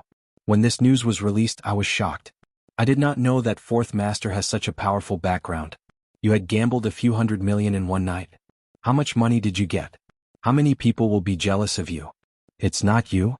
Do you think I am only a deputy mayor and have such capabilities? Jiang Zhao belittled himself. Ouyang Sheng snorted. What's impossible? It was too difficult for him to not suspect Jiang Zhao. He remembered the look in Jiang Zhao's eyes when he carried Yunyi away that day. It was clear that there was hatred and vengeance in his eyes. If Jiang Zhao wanted revenge, then it was reasonable that the casino was destroyed, but Jiang Zhao had no reason to know. For a businessman like you, you should be close to the Public Security Bureau. Fourth Master, is it because you did not distribute your shares evenly? Jiang Zhao started to mislead Feng Yu. Of course, Ouyang Sheng had considered this as well. Are you trying to be bureaucratic with me? No need for that. During that period, I was busy comforting Madam and did not even have time to deal with you. Ouyang Sheng was furious when he saw Jiang Zhao's attitude. In the past, whenever Jiang Zhao looked at him or called him, he would be very polite. He would call him Fourth Grandpa affectionately. Now he directly drew a line and openly confronted him. How could he not be on guard against such a person? I won't let go of Yunyun's matter. Jiang Zhao, you'd better listen to the family Ouyang's arrangement. Yunye's family is not good for your future. Get rid of that burden. The marriage between you and Yunyun is the most suitable choice for the two powerful families. Ouyang Sheng's sense of superiority was fully revealed from his words. Jiang Zhao stood up and stretched out his hand, meaning to shake hands with Ouyang Sheng. Ouyang Sheng was delighted, thinking that Jiang Zhao had thought it through. Just as he was about to praise him, he did not expect Jiang Zhao to say something so serious that Ouyang Sheng could not accept it. Fourth Master, in any case, I have a public position. With a monthly welfare package and a bonus, I will be well off. Even if I'm a prodigal son of a wealthy family, I won't be able to squander my mother's money in a short time. Even if I'm a useless prodigal son and can't support my wife and father-in-law, the Jiang and Qin families can support me. I won't even be short of breath. So from my point of view, I really don't feel that the Yun family is a burden. Too easy. Ouyang Sheng looked at Jiang Zhao's hands, which were intertwined with his, and suddenly understood. It turned out that Jiang Zhao was sending him off. If you don't get a divorce, I will also post the photos of you sleeping on Yunyun's bed. Jiang Zhao had thought of this before. Qin Rongfang had told him not to go against Ouyang Sheng because Ouyang Sheng had photos of him and Ouyang Yan sleeping together. The reason why he didn't make a fuss about this matter was because he was afraid that Yi would take offense. It was fine if he didn't bring it up usually, but whenever he did, Ye would explode. However, if something had already happened and there was no turning back, he had already thought of the worst outcome. His hand was still holding Yangxing's. The corners of his mouth curled up, and the corner of his left eye narrowed. Fourth Master, hurry up and post it. The sooner this matter spreads, the sooner it will end. You just want to make me unable to be the deputy mayor. I will not be the deputy mayor. I will not be the deputy mayor. In the future, I will still be able to support my wife and children. At most, I will lose my position. But I will never get a divorce. I will never marry Yang Yan. You should be prepared today. I will also be prepared to post your photos to every corner of Haiqing. When Yi woke up, it was already 9:30 am. Yun Hongwei had never woken up Jiang Zhao and Yi. That's why Yi slept until 12 am. She will not wake up unless there is an alarm. She touched her body, legs and arms. Her whole body was sore. She felt that turning over was harder than running 5,000 meters. She slowly opened her eyes and quickly opened them. The furnishings in this room were shocking. This was not her room. It was Jiang Zhao's room. The events of yesterday became clearer and clearer in her mind. The sleepless night had caused her to be unable to move her legs. Furthermore, it wasn't Jiang Zhao who was squeezing her, but she was the one who was squeezing Jiang Zhao. She rewound her memory. She remembered that he would always tell her in a shocked tone, "Darling, you are awesome today." In fact, Jiang Zhao rarely called her darling or darling intimately in bed. Unless he was so satisfied that he could not help but say, "Ah, my little sweetheart, you are killing me." She did not know how satisfied Jiang Zhao must have been to call her darling in such a mushy way. Yi covered her face. Even though there was no one in the room, she was too embarrassed to raise her head. What kind of mentality did she have when she ate Jiang Zhao dry yesterday? It was hard to believe how thirsty she was. Thirsty? Indeed, she was so thirsty yesterday. Drinking glass after glass of water was useless. Even cold water was useless. Other than those images, there was nothing else in her mind. She suddenly felt that it was very strange. She knew that no matter how much she loved Jiang Zhao, it was not necessary for her to do that. She thought about the color of her skin at that time. She stood in the bathroom and looked at her eyes and cheeks in the mirror. She was full of desire and her face was red. How could a person change like this so suddenly? She suddenly quivered. That time when she went to threaten Jiang Zhao, he also changed suddenly after drinking the glass of water. Last night, Jiang Zhao gave her a glass of water to drink.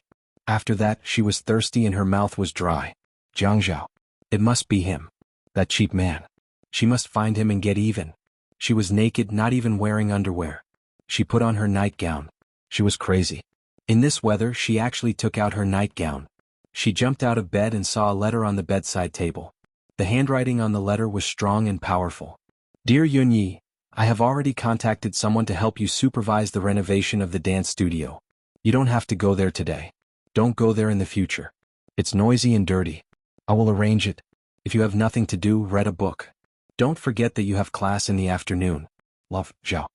This was the first time she had received a letter from him. The size of the letter was only the size of a man's palm. The background was a green bamboo that was faintly reflected on the edge of the letter. She had never seen such handwriting before. She didn't know if it was Dear Yunyi in front or Love, Zhao in the back. Anyway, she felt that her vision was a little blurry. During this period of time, he had told her many times that he loved her. Every time she sent him to work after he planted a kiss on her forehead, he would always say softly, Yunyi, I love you. If she could turn back time, it would be a wonderful thing. After putting the letter back, Yi tidied the bed and left Jiang Zhao's room. Beauty novel Hongcha 866.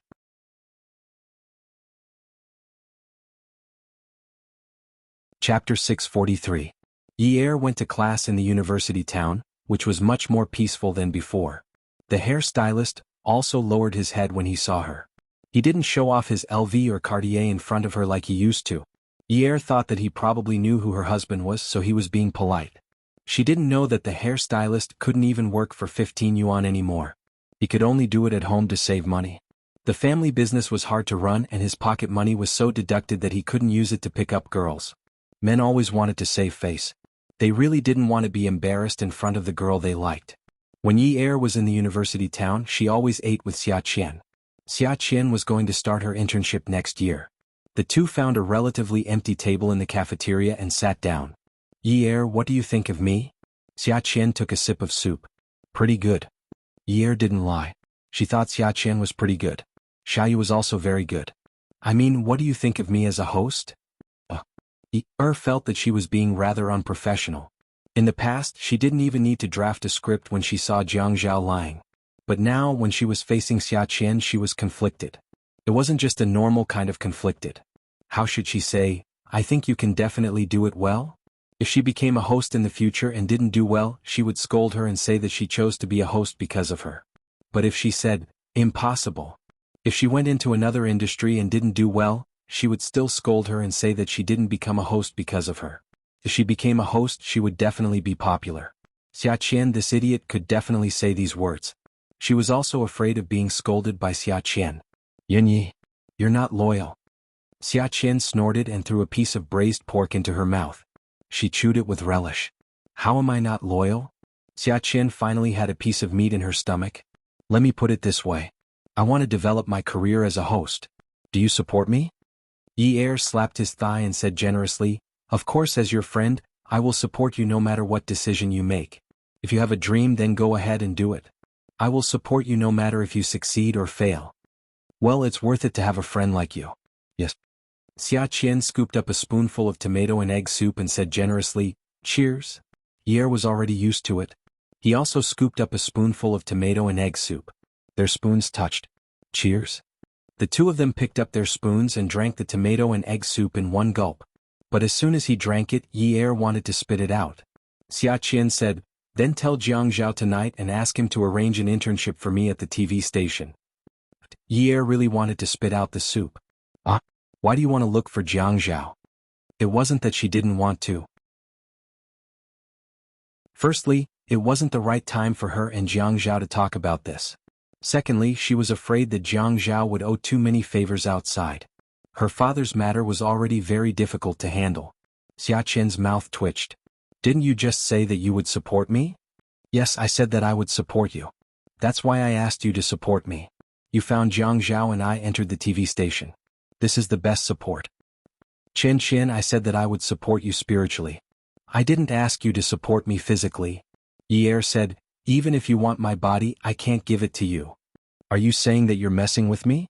Are you just trying to show off your glib tongue? What do you mean spiritually? Are you trying to trick a 3-year-old child?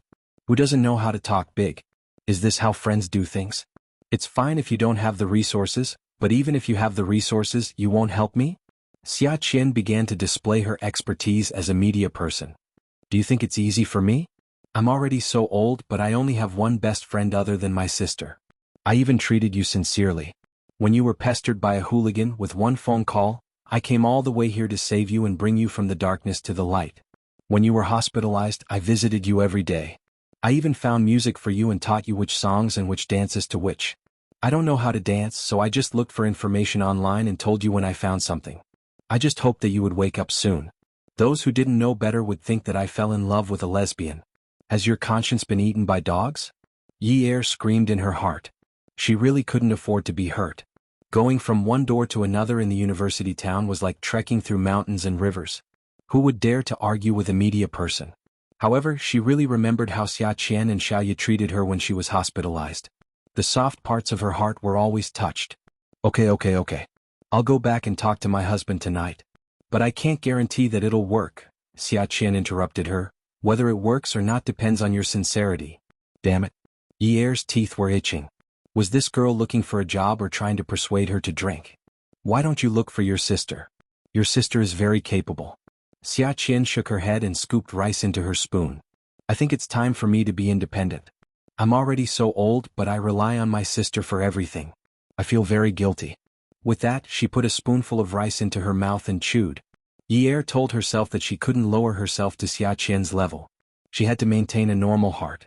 However, she couldn't help but say, you've become independent from your sister, and now you're looking for someone to rely on?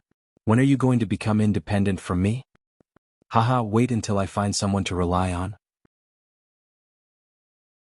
God, please give Xia Qian a person to rely on. Yi began to pray sincerely. Xia Qian snorted, see, I only asked you for a favor and you're already trying to get rid of me. Can I still count on you in the future? Yi rolled her eyes at Xia Qian. Jiang Zhao adjusted his schedule and said that he had something to deal with in advance. In fact, he was going to the university to pick up Yi from school. Yi already drove. In front of Xia Qian, she said that she would drive back so that it wouldn't be inconvenient for her to go to school tomorrow morning. Unexpectedly, Xia Qian quickly said to Jiang Zhao, "Take Yi home. Ask Yi to give me the keys. I'll drive the car to 9th Mansion. I'll throw my bicycle in the trunk and ride it back. I have to ride it every day anyway." Yi said, "Huh." She looked at Xia Qian in surprise. She didn't dare let Xia Qian drive the car. Unexpectedly, Jiang Zhao agreed to Xia Qian's request. Yi got into Jiang Zhao's car but sat in the back. Jiang Zhao was disappointed. Did their relationship not improve after what happened last night? "Wifey, let's go watch a movie after dinner." "Who are you calling wifey? I told you not to call me that." Yi rolled her eyes at the man driving the car and continued to look out the window. Jiang Zhao's passion was like a fire being poured with a bucket of cold water, but he continued to pull the wind and reignited the fire. "Of course I'm calling you. Who else do you think I'm calling? There's only one woman named Yunyi on my marriage certificate. Aren't you Yunyi?" Yi knew that she was drugged last night. But she didn't want to expose this layer of paper. "I can't be bothered with you. Stay away from me in the future. Even if you can't be bothered with me, you still have to care." Jiang Zhao hummed a little. "Last night, you promised me that you wouldn't get a divorce, that you wouldn't ignore me, and that you wouldn't live separately from me. That's why I'm with you." Jiang Zhao. At first, Yi only felt awkward in her heart, but now she had completely turned into an angry little lion. Jiang Zhao's words were to remind her that she had forced herself on him last night, and he had been forced to have sex with her because of those tempting conditions. But the main culprit was him. "You called me hubby last night. Why are you so fierce now?" Jiang Zhao clearly felt that he couldn't be as petty as Yi. In any case, she had to admit it even if she didn't want to. He had evidence. "What nonsense are you talking about?" Yi knew that because of the drug, she had been forced to cry out like a kitten last night in order to squeeze Jiang Zhao dry. Calling him hubby made her tremble all over. "Let me tell you, Yunyi, you told me before, you admit it. Don't try to deny it now. When you rushed into my room, pressed me down on the bed and took off my clothes, why didn't you talk to me with such an attitude?" Jiang Zhao. "You still have the face. You drugged me. Do you think I don't know if I don't say anything? I originally wanted to leave some face for you, but now you don't want any face at all. If you don't want it, then don't want it. I can't be bothered to leave it for you. I don't understand what you're talking about." Although there was a sense of awkwardness from being seen through, Jiang Zhao had more experience than Yi, so he concealed his emotions rather quickly. "What drug?" Yi leaned against the back of the back seat and crossed her arms. "Jiang Zhao, stop acting. I know everything. How despicable are you? I ignored you, so you drugged me. If you have the ability, do it again. If you give me this drug again, I'll go out and find another man to cure me." "You dare." "I dare. Try it if you don't believe me." "I'm not going to try. I don't care about such despicable methods." Jiang Zhao thought to himself. Just because he didn't care about despicable methods, it didn't mean that he wouldn't use them. "I won't pursue what happened last night. Don't try to take a mile after taking an inch. Yunyi, you said that I drugged you. Show me some evidence. If you don't have evidence, don't slander me like this." The two of them quarreled all the way home. At night, Jiang Zhao barged into Yi's bedroom with his pillow. Yi said in surprise, "What are you doing here?" "I'm here to sleep." Jiang Zhao threw the pillow on the bed confidently, lifted the blanket and went to sleep. As soon as he fell asleep, he hugged his wife and wrapped his legs around Yi. Finally, he closed his eyes and fell asleep. No matter how much Yi pinched, twisted, or pushed him, the man slept like a pig as if he had been drugged with sleeping pills. "Jiang Zhao, if you don't go back to your room to sleep, I'll go out to look for a place to stay tomorrow and won't come back." Jiang Zhao immediately rubbed his eyes and sat up as if he had just woken up. He got out of bed and left the room in a few steps. Yi sighed and was about to get out of bed and close the door when Jiang Zhao came in with a digital camcorder. He took out the card inside and inserted it into the computer on the table for Yi to see. Then he burrowed under the blanket again and poked his head out. He said, "Yunyi, take a look for yourself. What did you promise me last night when you wanted to sleep with me? I reminded you not to think with your lower body. What did you say? You said you would admit it. If you didn't say you wouldn't divorce me. You said you wouldn't separate from me." Yi would have been better off if she hadn't seen it. The moment she saw that extremely restrictive scene, her whole body heated up. Oh my god, this guy actually recorded it. Did he have any shame? Did he still have any shame? How could he have the nerve to record something like this? Welfare Songshu 566.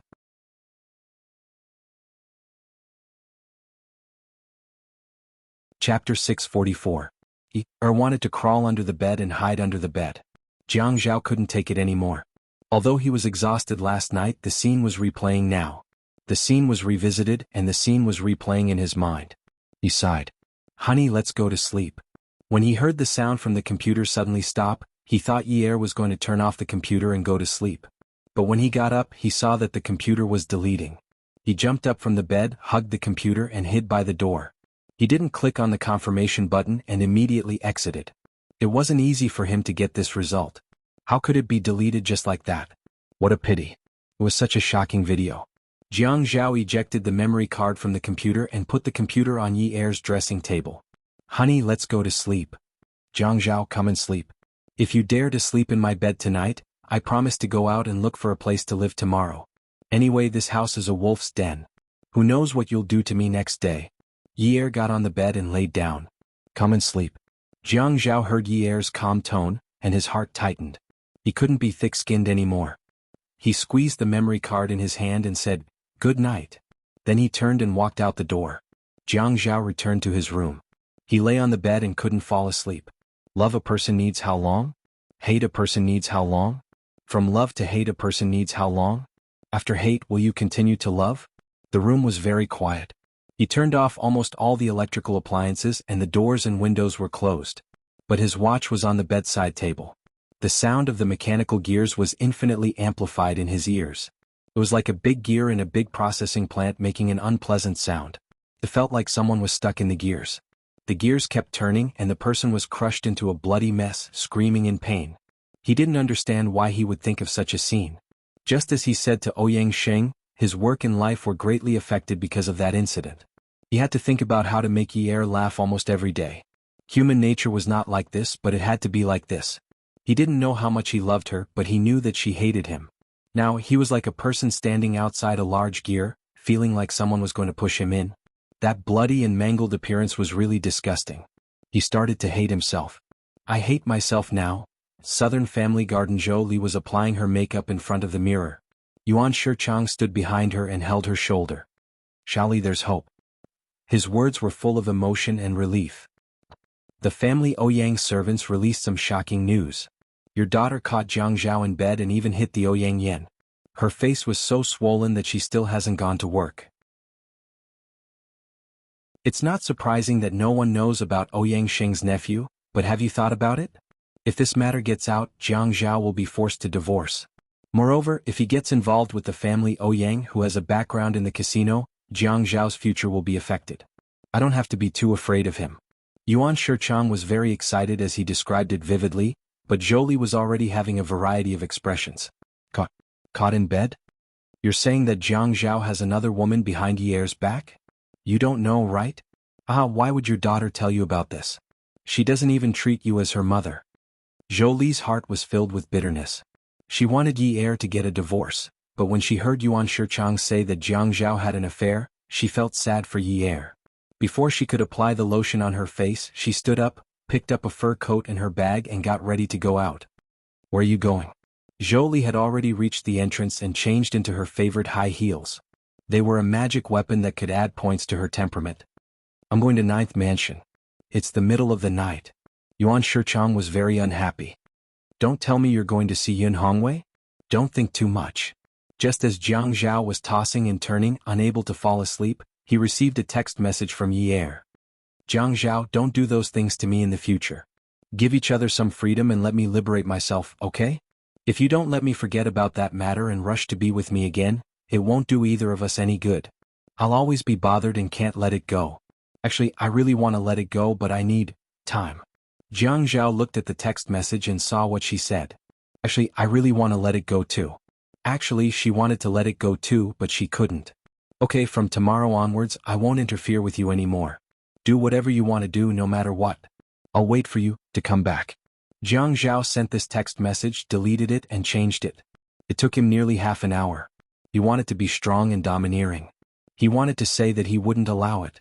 But when it came to things like standing, it was never clear. He was the one in the wrong now. He had no position or right. What he needed was to give her time and beg for her forgiveness. The doorbell downstairs rang continuously. Yi knew that her father would open the door, but she still got out of bed. When Jiang Zhao heard Yi open the door, he also got out of bed. Yun Hongwei looked at Jolie at the door. His mouth opened, but he didn't say anything in the end. He let out a soft, trembling sigh. "Mom?" Jiang Zhao and Yi walked to the door together. Jiang Zhao spoke first. "Mom, come in and have a seat." Yun Hongwei didn't say anything and made way for Jolie. The moment Jolie entered the door, she didn't even take off her high heels. She stood in the shoe-changing area, one hand gripping her bag tightly while the other was stretched out. She raised her head and slapped Jiang Zhao's face harshly. "You're so shameless." Yi quickly grabbed Jiang Zhao, touched his face and shouted, "Mom!" Yi was a little angry. His mother knew that Jiang Zhao wouldn't fight back, but she still hit him so hard. Jiang Zhao was stunned. At the same time he saw the fire in Jolie's eyes and vaguely felt something. Yun Hongwei was shocked. He grabbed Jolie. "Jolie!" Jolie pushed Yun Hongwei away and glared at him. She roared fiercely, "Yun Hongwei! You're useless. You didn't even leave money for your daughter when you went to jail. You couldn't afford to raise your daughter, so you made her work at a nightclub to earn money to run your lawsuit. She didn't divorce a man who was caught in bed with her. Isn't it all because of you? Because of you, this burden. Because of you, your daughter had to swallow her anger when she married a man.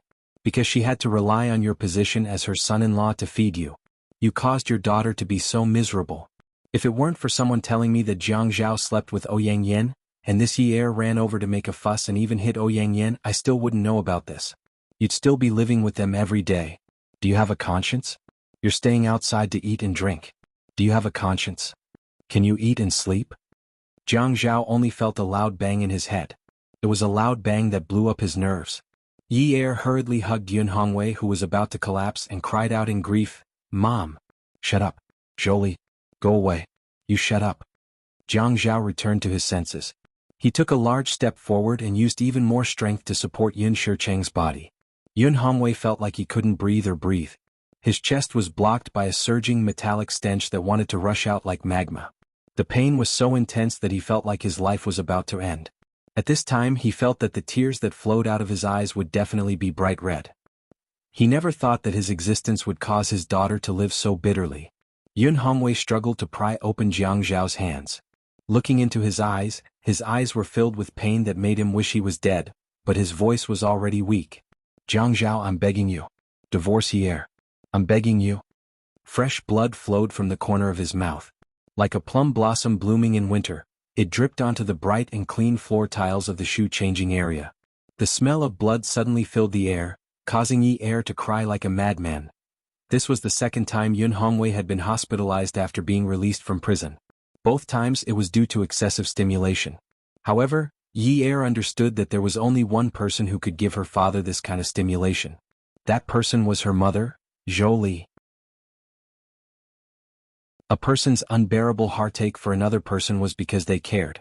Her father cared about her mother's every word. While those words added fuel to the fire of her past suffering, they also expressed her mother's serious contempt and disdain for her father. Her father cared about the pain she had suffered in the past. Catch the traitor in bed? There was no need to say anything else that hurt his self-esteem. This was enough to make a father grieve. No man could accept his own daughter being a prostitute, and the purpose of being a prostitute was to help him run a lawsuit. No matter how dignified a man was, he would still be suppressed by these words. Hearing the sound of the ambulance again, smelling the smell of disinfectant that she had inhaled because of her father, Yi stared blankly at Jolie in the quiet and eerie corridor outside the resuscitation room. She didn't let Jolie leave. She let Jiang Zhao forcefully drag Jolie to the hospital. Yi pulled Jolie from Jiang Zhao's arms. Jiang Zhao held Yi's arm and said, "Yunyi, calm down, okay? Dad will be fine." Yi looked at Jiang Zhao and shook her head gently. "Ah Zhao, don't come over. I want to talk to my mom." Jiang Zhao let go of her hand. He was so annoyed that he wanted to go to the corridor to smoke a cigarette, but he didn't dare to turn around. He only nodded at Yi. "Go ahead." "I won't go over." Yi dragged Jolie out of the resuscitation room with great force. Jolie was even a little scared. She had been scared when she saw Yun Hongwei vomiting blood and falling to the ground. Yi Er's tears kept welling up in her eyes, but she didn't let the tears that symbolized weakness escape her eyes. She looked into Zhou Li's eyes and saw the pain of struggling, but the corners of her lips curled up. Mom, when Dad vomited blood, it must have been very nice to watch, right? It was so exciting, wasn't it? You must think that this was the most meticulous and soul-stirring performance you've ever seen in your life, right? A man who has loved you for so many years finally had his pride hurt by you. He was beaten so badly that he couldn't even raise his head. You must feel a great sense of accomplishment, right? Look, he's inside. There must be a lot of tubes inserted. It's all thanks to you. Zhou Li had never seen Yi Er like this.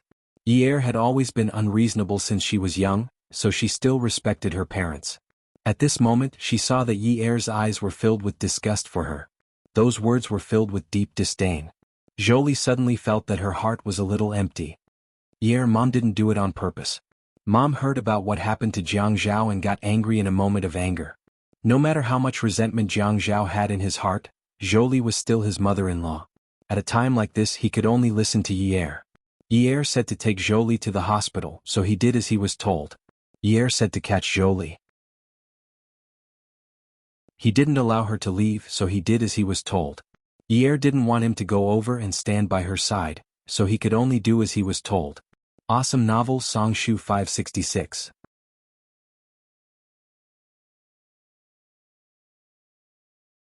Chapter 645. However, the fear and uneasiness in her heart grew stronger and stronger. It was as if her heartbeat had been placed in a secret dark room.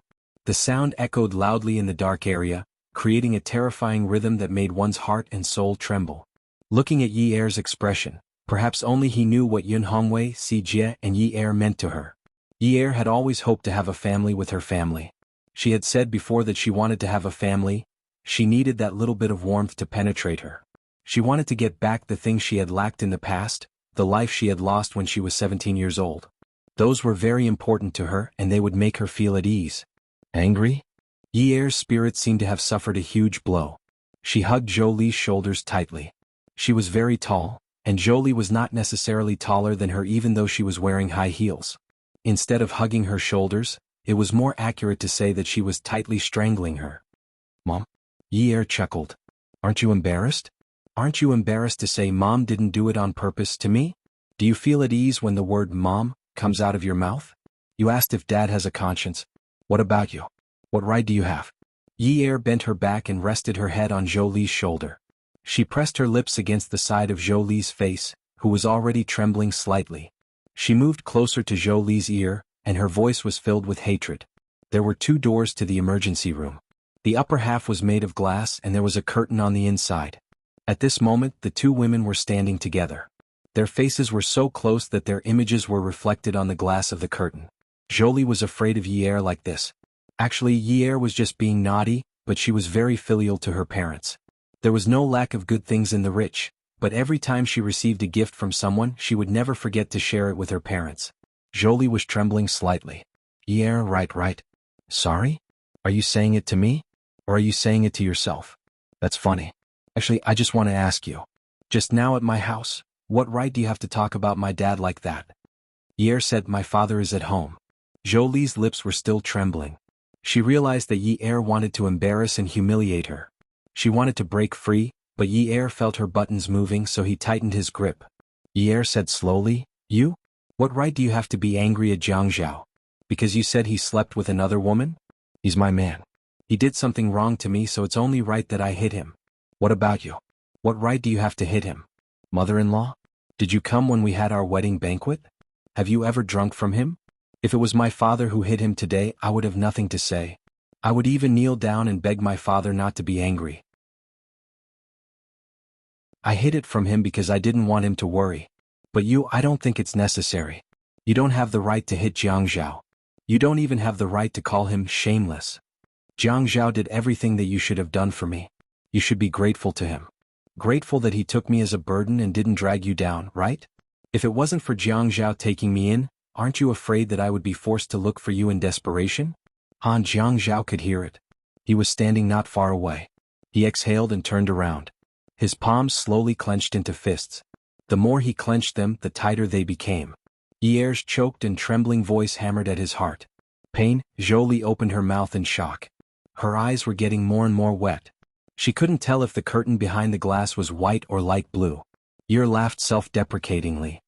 Now you care? Now you're saying that you're angry? You said that I sat in a nightclub? Stage. I sat in a nightclub? Why didn't you get angry when I was on stage? I caught Jiang Zhao sleeping with another woman. Just because of that, you have the right to be angry? You didn't get angry when he saved me from the gangster's knife. You didn't get angry when he snatched me back from under the wheels of the killer. You didn't get angry when he found a better school for Sijia. You didn't get angry when he married me. You didn't get angry when he gave me a big house to live in. You didn't get angry when he put his money in my hands. You didn't get angry when he put up with pressure to get my father out for medical treatment. Now that there's some trouble, you're angry? If you're angry, you'll anger my father to death too. You'll be satisfied. Yier's voice was very low. He was like a ghost in the dark night, casting a suffocating curse. Jolie's body started to tremble. You said that you're angry. Tell me why? Because you love me? Because you care about me? Because you're afraid that I'll be wronged? You heard that my man is having an ambiguous relationship with another woman. You're upset, you're heartbroken. You think that since I'm your daughter can't bear to be wronged? Yier sniffed hard and looked at the reflection in the glass. You said that I'm living in silence. Madame Zhou, do you know that before I met Jiang Zhao, I was living in silence even more than I am now? Do you know that? Do you know why I had to suffer in silence in the past? Because I don't have a mother, my father is in prison, and I don't have any skills. I can only work as a waiter in a nightclub. You said that my father is a burden, but I don't think he's a burden at all. Do you think he wants to be like this? He's a gentle man. He's smart and can do business, but he can't do it now because he's carrying a case. But I'm still willing to look up to him like before. Because he never gave up on me. When he was at his toughest, he also wanted me to live well. When you say that he's useless, how useless are you? He's afraid that his daughter will put herself in danger. Every time I visit him in prison, he always says that he's fine. But do you know what kind of life there is? In order to make him confess, those people will do anything. In the past, I didn't know why I rarely saw my father in the summer. Now I understand. He doesn't wear much in the summer. He's always injured. He's afraid that I'll be sad if I see him. I believe that he'll suffer more humiliation, but he never told me that last time he was beaten to the point that he couldn't get out of bed. I went to see him, but he didn't want to see me. I saw him in pain on the bed from the surveillance camera. In that kind of environment, he still comforted me. He said that he'll be fine. He told me not to cause trouble for him. He told me to go to school, but I still wanted to save him. Madame Zhou, do you know why? Because every time he comforted me, he let me know that I have a father. My father loves me. He loves me so much that he doesn't let me run around. I feel love. A father's love for his daughter. When I'm loved and cared for, I have a lot of motivation to do things without hesitation. Yier sobbed. I believe that those people not only tortured him physically but also mentally. He's changed a lot. I never knew that he had a heart problem. I never knew that he would talk about something like this. He's like an old man going through menopause. But he's still so young. The last time I went to the market with him, when someone locked the moped, his face suddenly changed. He grabbed my arm in fear, but he refused to say anything. I saw that he was trembling. I followed his gaze and saw that the person locked the moped with a metal chain. The sound of the metal chain made him afraid. That night he sat in the living room, turned on the lights and kept watching TV. I stayed by his side until dawn. He needs me very much. I feel that I'm his pillar of support. He's no longer the Yun Hongwei of the past. Do you have to be so bent on killing him? At least he treated you well. At least he didn't want to drag you down when he was in trouble. He never wanted to be anyone's burden. No matter how much you look down on him, he's still my father. But no matter how I look at it, I feel that he's more than worthy of you. Because I need him more than I need you. I believe that Sijie feels the same way. Yier looked at the blurry scene in front of her. She really wanted to bite off the woman's ear, but she still had some rationality left. She couldn't. Ms. Zhou, since you hate us so much, don't appear in front of us again, okay? Actually, I don't need you. You feel sorry for me. You're angry at Jiang Zhao. You hit him, but I feel that he loves me more than you do. Why do you have to make your stand clear? I really don't need you. Yier suddenly laughed hard. Do you think that it's easy to snatch Sijie after angering my father to death? You're wrong. I'll make Sijie not want to be with you. Maybe I'll even make him hate you. Don't force me to do that. You know that I, his sister, I am more important to him than you, his mother.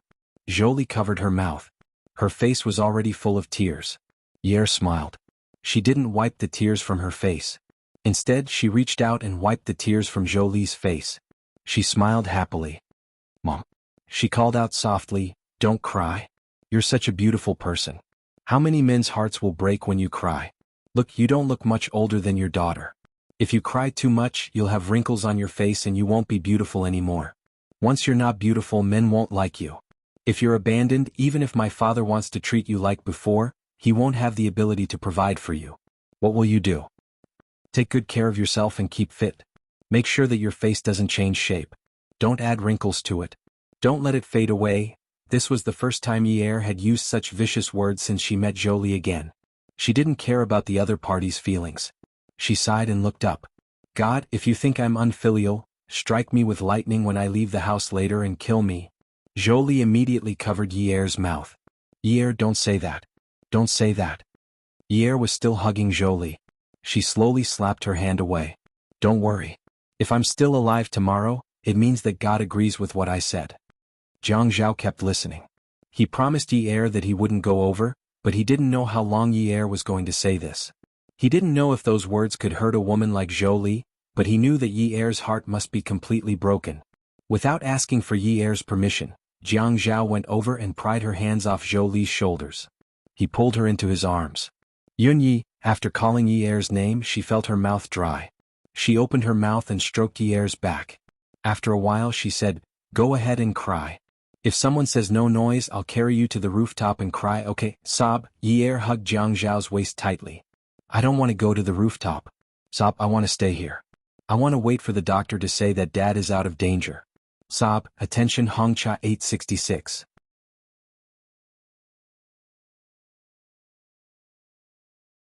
Chapter 646. Alright, then you can cry here. If anyone dares to criticize you, I will use my power to suppress them. Let's see what they can do. Cry, cry. Yi'er sank deeper into Jiang Zhao's arms. Jiang Zhao stroked Yi'er's back. His gaze was as sharp as a knife. He looked at Jolie. He did not say anything, but his eyes told Jolie that he wanted to kill her. Jolie trembled. This time, after Yun Hongwei was hospitalized, Yi'er did not stay by his side like before. She hired a nurse and went to the dance studio in high spirits. She went to class and visited the hospital once at night before going home. She knew that if she stayed by his side at the hospital, Jiang Zhao would come to the hospital. She did not have much to do now, but Jiang Zhao was really busy. He needed to rest well. The two of them still slept in separate rooms, but they ate and went out together every day. Before they went to bed at night, they said good night to each other. Jiang Zhao felt that as long as they did not get a divorce, their days would be peaceful and would get better. Unknowingly, it was already mid-February. Yi'er and Jiang Zhao did not return to Jiang District to officiate their wedding. Jiang Zhao did not insist on it either. It was not the right time to bring it up. Yi'er's dance studio was opened. Her work had not been sorted out yet, so she had to do a lot of things by herself. Especially when it came to finance, she had to come up with a lot of packages. It was very troublesome to calculate the money. Yi'er felt that she had to ask Jiang Zhao properly when she got home at night on how to solve the financial problems. Xiaoye's custom-made dance studio was just opposite Yi'er. Yi'er was very busy, but Xiaoye was not. Zhuang Yichen had helped her manage her career very smoothly. She had matured a long time ago. So Xiaoye always went to Yi'er's dance studio to look for Yi'er. After finding out about Yun Hongwei's hospitalization, Xiaoye was much more principled than before. She would always say in front of her, actually, a woman should find a reliable man. It's really impossible to live without a man at home. Jiang Zhao is really a good person. You're so lucky. Men like that are rare nowadays. Yi'er just smiled and said, he is indeed a good guy. You shouldn't always be single. Yes, I will also find a man to marry. Yi'er was checking the accounts at the cashier counter. She had been talking to Xiaoye with her head lowered. At this moment, she looked up in surprise. Oh, you changed your mind pretty quickly. A few months ago, you said that you didn't want to get married. Seeing you women who have husbands so happy, I'm also envious. Ah, Yi'er laughed. Then she suddenly sighed and said, sigh, every family has its own difficulties. She didn't think that Jiang Zhao was bad, but that incident was still a knot in her heart. She could forbid anyone from talking about him and despising him, but she couldn't bring herself to not mind it, even though she really wanted to forget that memory. Apply for a card. When Yi Er came back to her senses, there was a woman in front of her. She hadn't seen this woman in a long time. The finger marks on her face had disappeared. Yi Er didn't tell Xiaoya about this before. After all, it was something that would hurt her reputation. So Xiaoya smiled and said, "Business is really good." Yi Er didn't respond. She just looked at Ouyang Yen. Ouyang Yen smiled gently and said, "What's the matter? You're open for business but you don't dare to do it?" Xiaoya could hear the hostility in her words. She felt that something was wrong, but what was wrong? How can that be? Open for business means open for business. "Miss, why would you apply for a card?" Xiaoya didn't regard herself as an outsider and helped Yi Er drum up business. Yi Er wanted to stop her, but it was too late. An annual card. It's from the GB standard. Ouyang Yen took out a credit card from her bag and handed it to Yi Er. Yi Er took a deep breath. With Xiaoya around, she didn't want to make things ugly with Ouyang Yen. If word of this reached Zhuang Yichen's ears, all men would lose face. Pull the card and get Ouyang Yen to sign it. Ouyang Yen signed it and handed it to Yi Er. Yi Er took the cash register and compared it with the signature. When she saw the two words, her expression changed. It was actually Jiang Zhao's card. They were still in contact? The cash register in her hand was already crumpled, but she still handed it to Ouyang Yen. Ouyang Yen looked at Yi Er provocatively and revealed a victorious smile. Before Jiang Zhao got off work, he received a call from the Qin family urging him to go back to the Qin family mansion after work. He tidied up the things on the table and called Yi Er, telling her that he would pick her up for dinner at the Qin family mansion. Yi Er said that she wanted to go to the hospital to accompany her father, but she refused. Jiang Zhao said that he would get someone to send food over later. Yi Er agreed. These few months Jiang Zhao had been very tense and tired. He could guess why she was going back to the Qin family mansion, so he prepared for the worst. The atmosphere in the Qin family mansion wasn't tense. During dinner, everyone was happy and harmonious. Qin Fian and Zhua Hao were both there, but there were only Qin Rongfang, Qin Fian, Zhua Hao, and Jiang Zhao who had just returned home. "Zhao Zhao, you must be tired out during this period of time, right?" Qin Rongfang ate in small bites. Firstly, he was a scholar, and secondly, he was old and had a slow appetite. Jiang Zhao glanced at Qin Fian and Zhua Hao and guessed the atmosphere. "Grandpa, you're worried." "It's been good." "Has your father-in-law woken up?" "Not yet," Jiang Zhao said honestly. "Okay, take good care of him." Qin Rongfang had a small appetite. After a while, he stopped picking up his chopsticks and drank his after-dinner tea. Jiang Zhao, Qin Fian, and Zhua Hao buried their heads in their food and didn't say anything. There's one good thing about having a big family. There are many brothers and sisters and we can take care of each other. It's very good. I'm also very gratified. Our family is different from the other wealthy families. As Qin Rongfang sipped his tea, he looked at his three grandsons who were eating with their heads lowered and began to murmur to himself. The other wealthy families have different surnames such as direct grandson, eldest grandson, inner surname and outer surname. Our family doesn't have that. I treat everyone the same. In the future, none of my grandchildren will be short.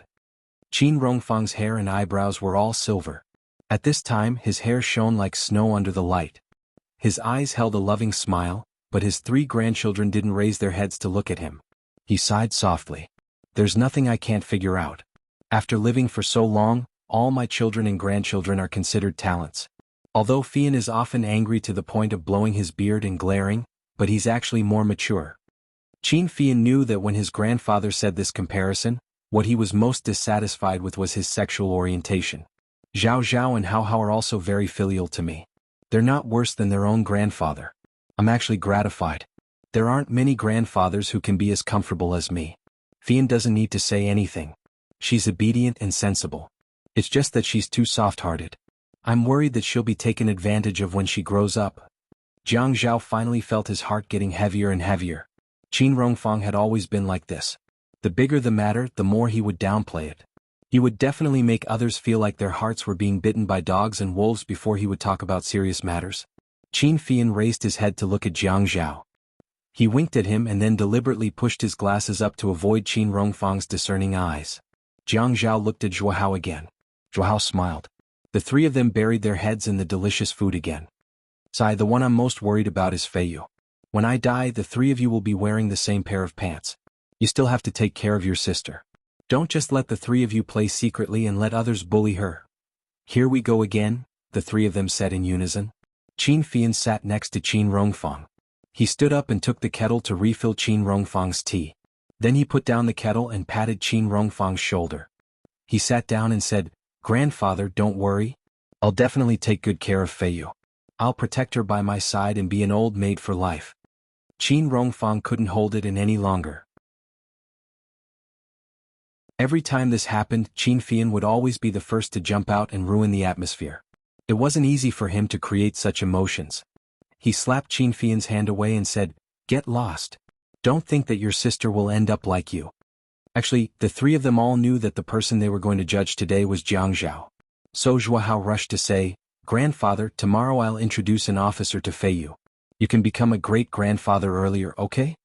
Qin Rongfang slammed the table in anger. He didn't even care about his immortal aura anymore. Nonsense. Feiyu is only a few years old. You want to be a great-grandfather now? Are you trying to harm her? Jiang Zhao didn't answer. Qin Rongfang waited for a while. Jiang Zhao didn't answer. He knew that none of his grandsons were rabbits. They were all foxes. "Zhao Zhao, don't you have any objections?" Jiang Zhao looked like he was enjoying his food. He waited until all the food had gone into his stomach before saying, "Why don't we ask Feiyu if she's in a relationship? Why don't we bring her boyfriend home to take a look?" Qin Rongfang's silver eyebrows were about to turn green with anger. He didn't want to talk about this at all. His main thought was that the three of them were in cahoots. They were working together to deceive this old man. Were they trying to act dumb? "Tell me, what have you been doing these past few months?"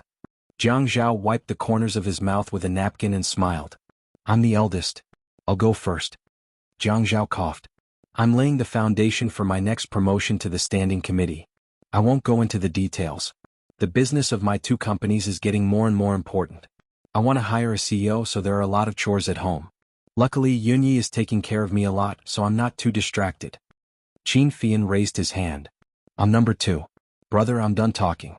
I said that the land that I wanted to get for Route 326 was taken by the Shi family and I felt uncomfortable about it. Brother showed me the blueprint for Route 2 and I circled a few pieces of land to watch the auction. Last month, I won one of them and I still want to get 2 pieces of land from the other 2 prime locations.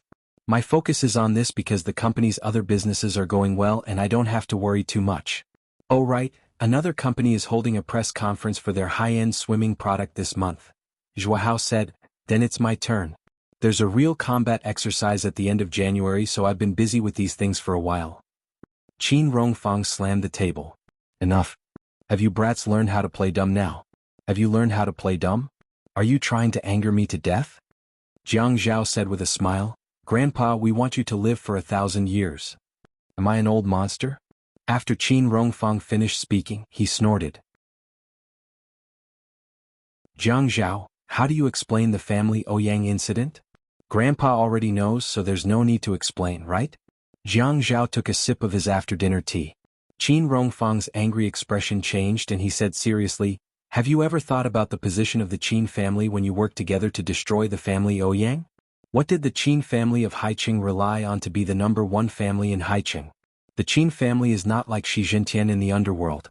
Not only did he rely on his power, he relied on his benevolence. I've been the chairman of the Chamber of Commerce for so many years. Every year, I've said that all the major families and companies should support each other and advance and retreat together. At least the Qin family's image to the outside world is positive. But soon there will be rumors in Haiqing that the Qin family wants to be the only big family and can't tolerate the family Ouyang. That's why they destroyed the family Ouyang." Qin Fian pushed his glasses up his nose. "Grandpa, you can't blame us for this. You're the older generation, so it's not convenient for you to take action. We don't have any friendship with Ouyang Shen." Ad. Songshu 566.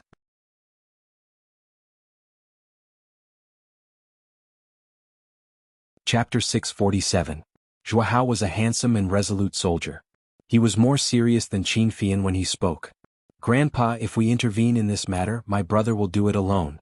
It will be easier for him to get into trouble. It's not like you don't know his temper.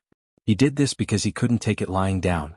If you want to talk about taking the big picture into consideration, we've already taken the big picture into consideration." Jiang Zhao was the last to speak this time. He looked at Qin Rongfang's reproachful eyes and said, "Grandpa, if you want to blame someone, you can only blame me. It has nothing to do with Fian and Haozi. Because of that matter, my life has been completely messed up. I should have gone back to Jiang District to officiate the wedding, but I didn't go back. The family isn't peaceful and I can't even devote myself to work. Ouyang Xing went to the building to threaten me. Actually, after being threatened by him, I thought about the situation in Haiqing and tolerated it if I could. The problem was that I couldn't tolerate the series of things that happened after that.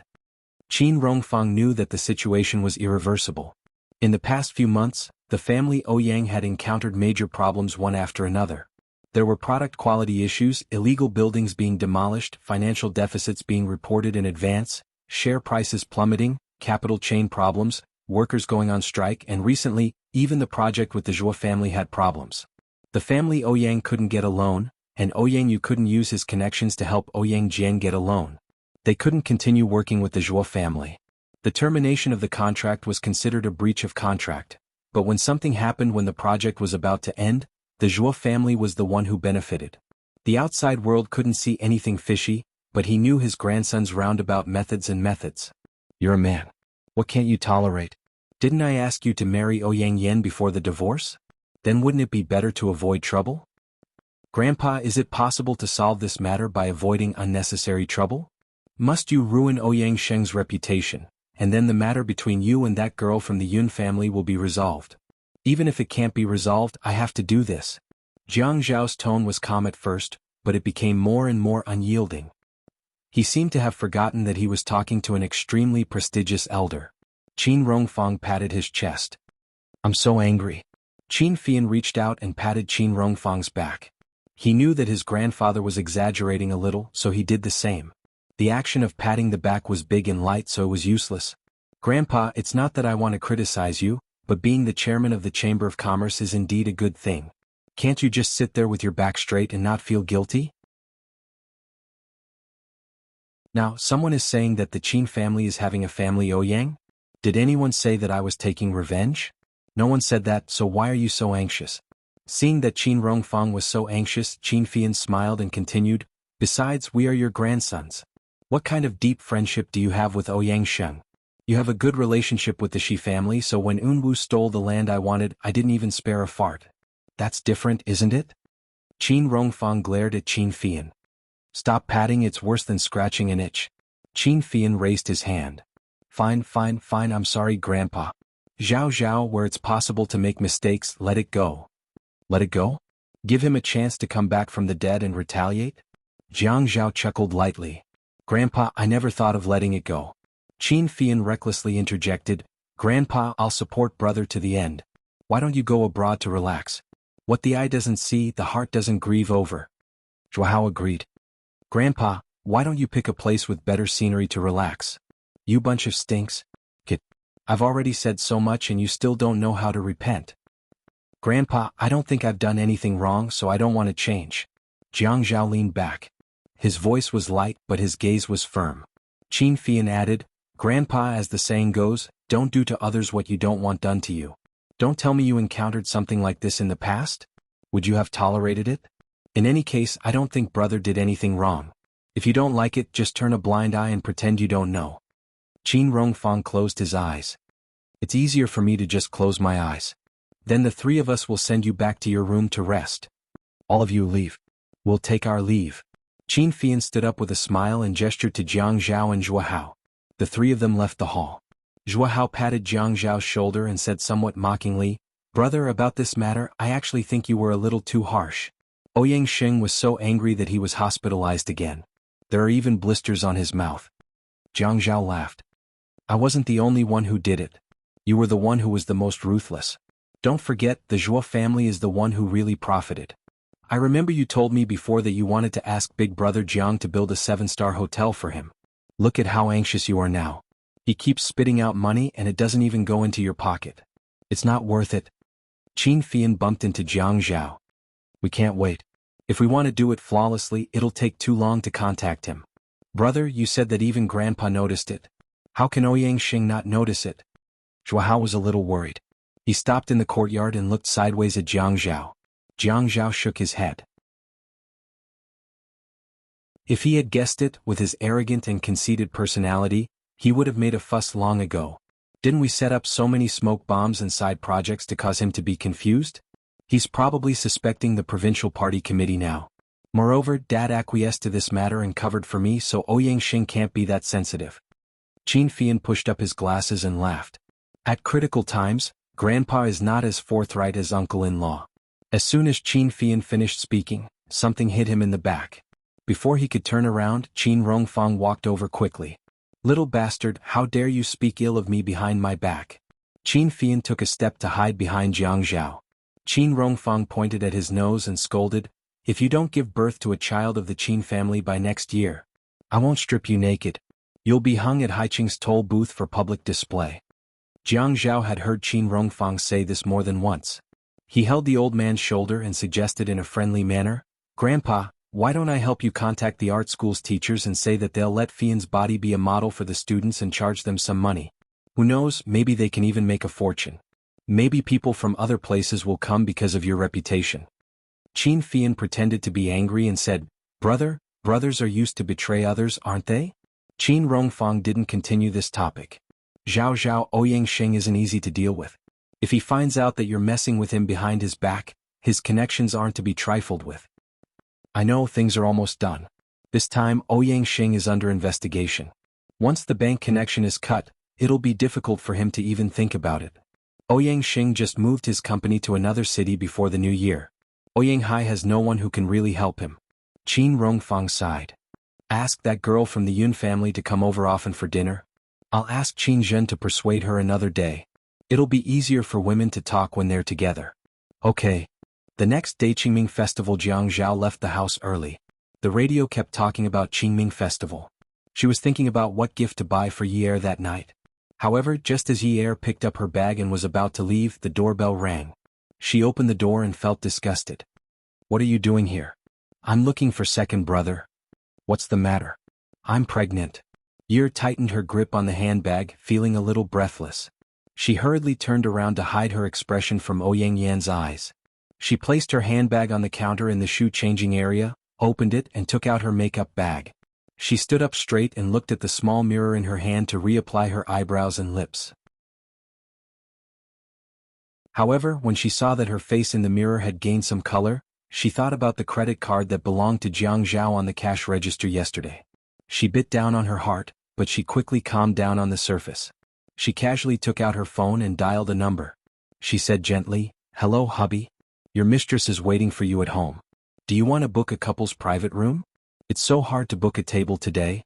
When Jiang Zhao received the call and heard Yi Er call him hubby, he was stunned and smiled like a happy child in front of Lu Cheng, who was still reporting work. However, what she said next made his expression turn colder and colder. He propped up his chin at Lu Cheng and gestured for him to leave. The woman's voice on the phone was still smiling like a spring breeze, but he could hear the stiffness in her voice. "You're going to be a father. Are you excited? Your mistress has brought you and her baby here to look for you." "Yunyi, what nonsense are you talking about?" "What mistress? She was fine this morning." "Ouyang Yan, isn't she your mistress?" "But a mother's status rises because of her son. I'm afraid she won't be your mistress soon. She'll be Mrs. Jiang, right? I have something to do today. I'm hanging up." Jiang Zhao's throat was on fire and he couldn't make a sound. When he took a sip of water and was about to speak, Yi Er had already hung up. When he called again, her phone was turned off. Yi Er hung up the phone and smiled at Ouyang Yan, who was standing at the door. "Oh, how should I address you?" "Mistress, miss?" "My husband will probably be back soon. Wait for him at the door." After packing up her bag, she realized that Ouyang Yan was still staring at her with a smile on her face.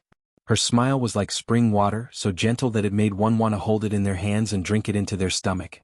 The corners of her mouth were slightly curled up. She was the perfect example of a lady from a wealthy family. No one could find any flaws in her. This green TB*TCH had always been AB*TCH like a jasmine flower. Ouyang Yan wanted to enter the door, but Yi Er pushed her and closed the door. He stood at the door and glanced at Ouyang Yan, who staggered and leaned against the wall. He sneered and said, "Be careful. This house was under my name when I bought it. This is a single-story villa. The place you're standing now is my territory. You came to my house without my invitation. Are you trying to steal something?" "Steal?" Ouyang Yan slowly stood up straight and regained her composure. However, she suddenly smiled mockingly. "Do I need to?" "Yes, it's my nature." Yi Er brushed past Ouyang Yan. "I have something to do." You can wait here. Ouyang Yin didn't expect Yi Er to react so indifferently after finding out that she was pregnant. Yinyi, is it fun for you to hold on to Jiang Zhao like this? Things have already come to this point. Don't you feel guilty for holding on to the title of Mrs. Jiang? Now that I'm pregnant with his child, what do you think? Yi Er was about to walk to the elevator. She admitted that she was angry with Ouyang Yin. However, when she hit Ouyang Yin last time and Jiang Zhao was whipped, she knew that her impulsiveness had caused the Qin and Jiang families to be threatened by the Ouyang family. This time she wouldn't be so foolish. The elders of the two families didn't do anything to her. She didn't need to make them angry. Attention Hongcha 866.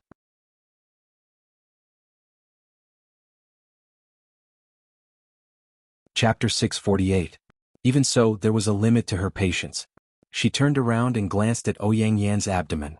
Then she looked at her face and sneered, "What am I afraid of? I'm not pregnant. If I really get divorced, I'll still marry a good man. What about you? Are you so sure that I'll get divorced? Actually, I'm thinking right now. I won't get divorced even if I die. I'll let you bear a big belly until you give birth. As a single mother, what's so great about being able to give birth? Any woman can give birth as long as her body functions are normal. Can you give birth to a rare egg?" Yi Er stared at Ouyang Yan's belly again and sneered, "But I see that you really can only give birth to eggs when you're with a human." Ouyang Yan held her head. Too many things had happened at home recently, and she had been dealing with them all the time. Now that Yi Er had scolded her inhumane, she was annoyed and angry. "You can't even give birth to an egg." Yi Er saw that Ouyang Yan was a little angry. This woman changed so quickly. In the past, when they stood together, she really couldn't see any changes in Ouyang Yan's mood. Now that she was angry, it was so obvious. Why did she feel so happy to see this woman angry? "Haha, it's not that I can't give birth to a child. I'm different from you. I'm too young and don't want to give birth at all. We haven't even spent enough time together. Wouldn't it be troublesome to give birth to a child? I'm different from you. You'll be lonely if you're alone. You're not like me. I have a husband to eat with, chat with, sleep with, and travel with my husband every day. If you don't give birth to an egg and come out to play, I'm afraid you'll go crazy and jump off a building." Yi Er didn't continue talking to Ouyang Yan.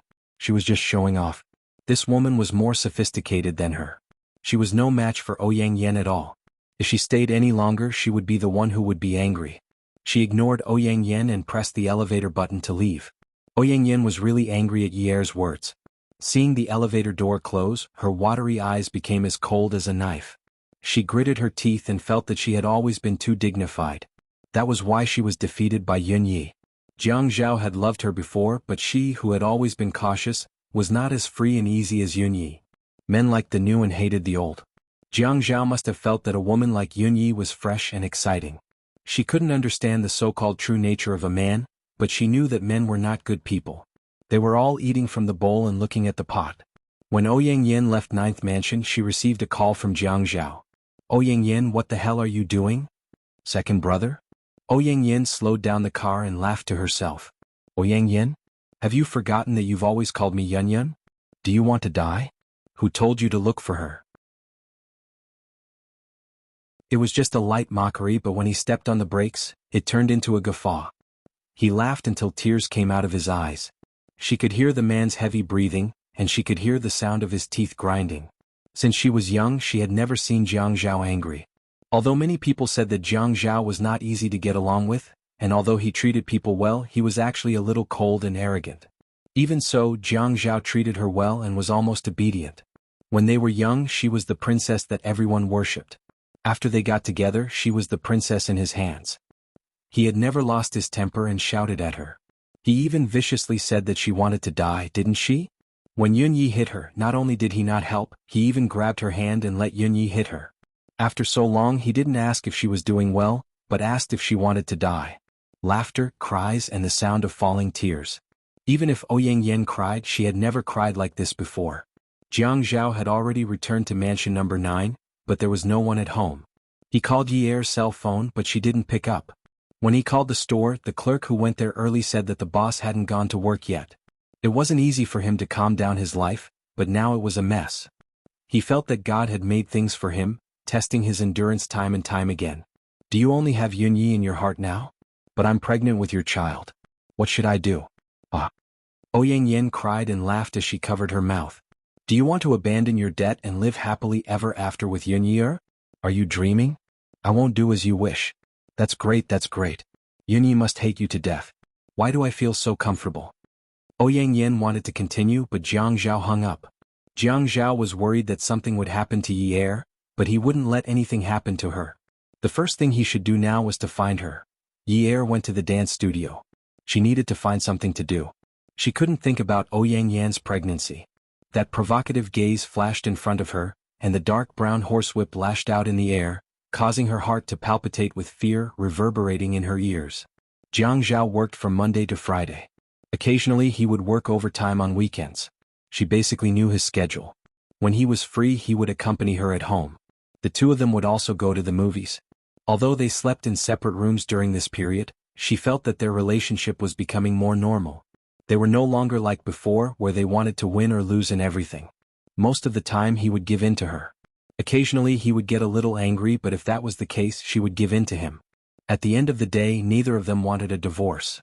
Even if she minded that matter, she still couldn't bear to part with him.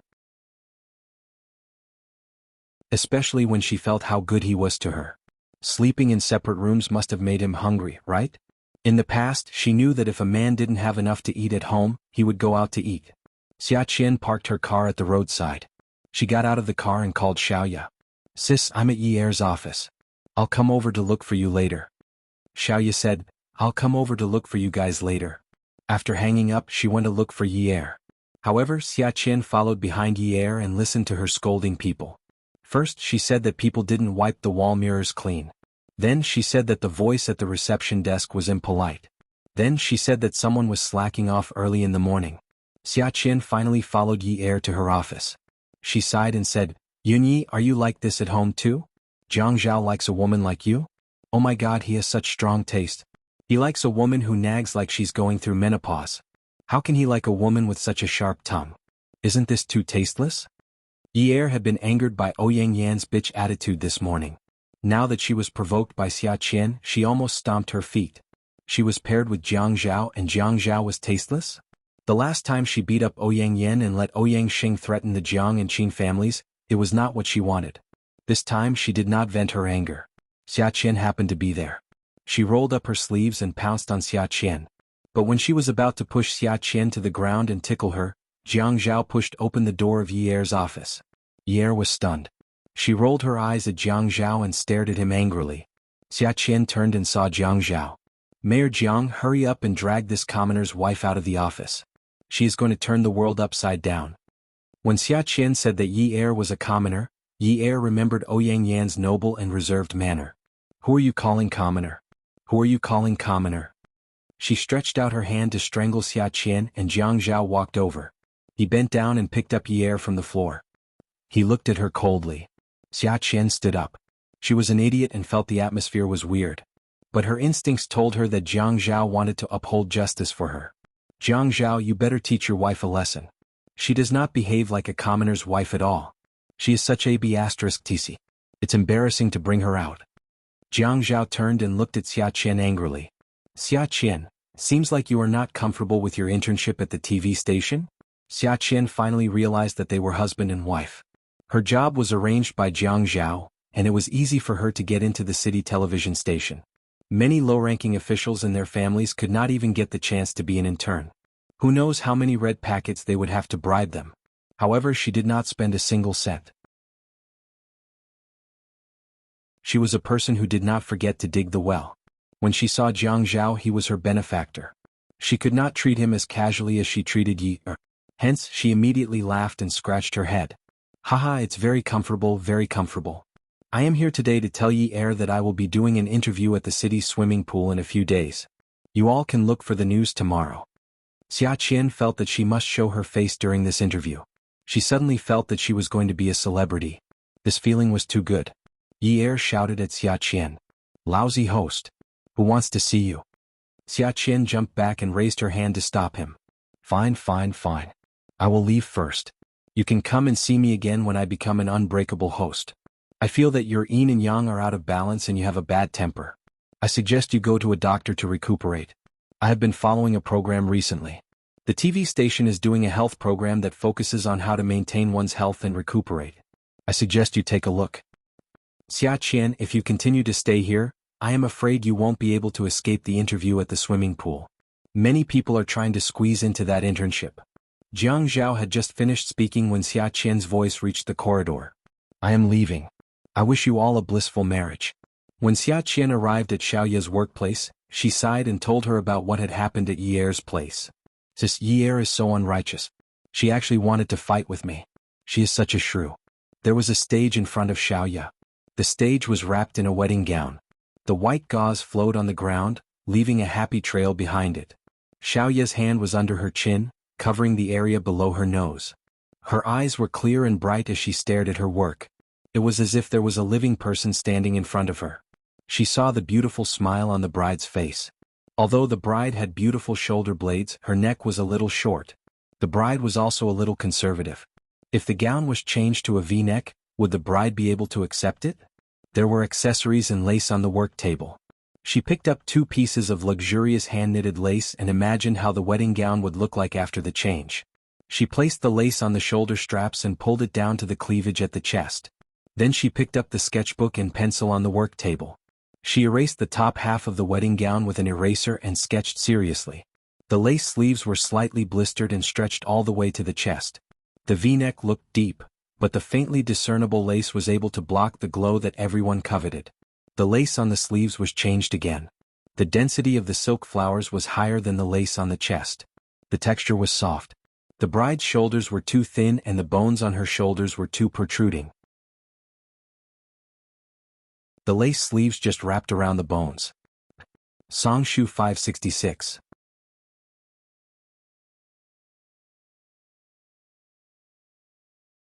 Chapter 649. Xiaoya looked at the draft and made a call to the client. Xia Qian thought it was boring to talk to herself, so she quietly watched Xiaoya work. Hello Mrs. Ning, I'm Xiaoya. Yes. You too. How could I? You specifically asked me to design it myself. How could I let an employee do it? Yes, it's like this. I've changed the drawing again. I think it might be more suitable for you. Of course, I need your approval before I can change it. I'll draw a neat drawing later and send it to you. Take a look. Will it be better after I change it? Haha, no, our employees are very responsible, not just me. Okay, I'll contact you later. Xiaoya hung up the phone. Xia Qian looked at Xiaoya in a daze. Sis, you're a little schizophrenic. You're completely different at work and in real life. Xiaoya was still immersed in drawing and carefully comparing the patterns on the Lexus. Qian, when you work in the future, you have to be very serious and responsible. I've always been serious. You're just too schizophrenic. Xiaoya shook her head. It's not a split.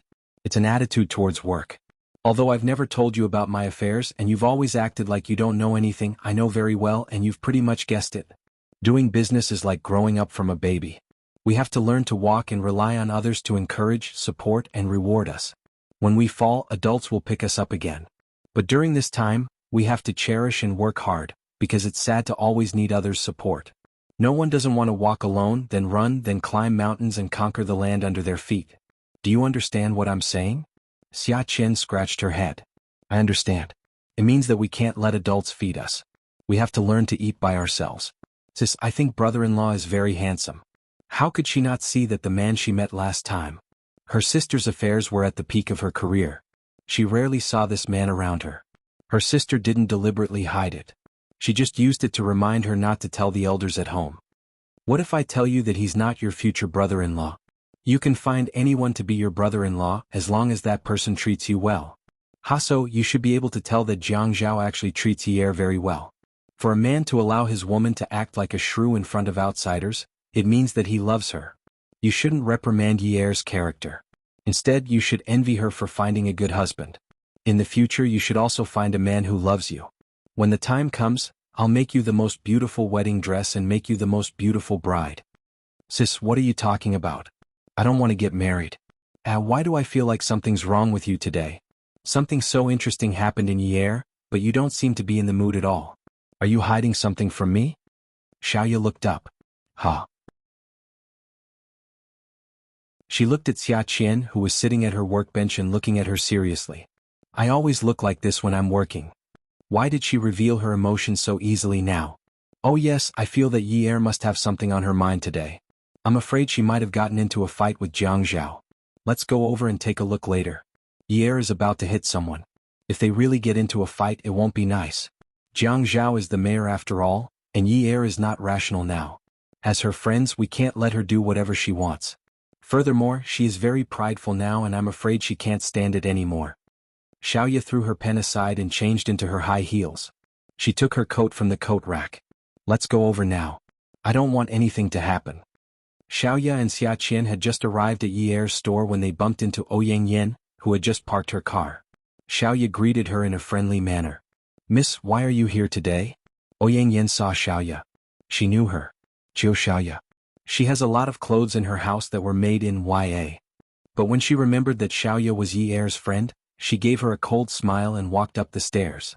Xiaoya was slightly embarrassed. However, she was a businesswoman and had seen all kinds of rich madams, rich young ladies, and official madams. She had experienced all kinds of tempers, and this was not the first time she had seen such a cold face. She quickly hid her embarrassment and took Xia Qian's arm to follow her up the stairs. Xia Qian mumbled softly. She's so arrogant.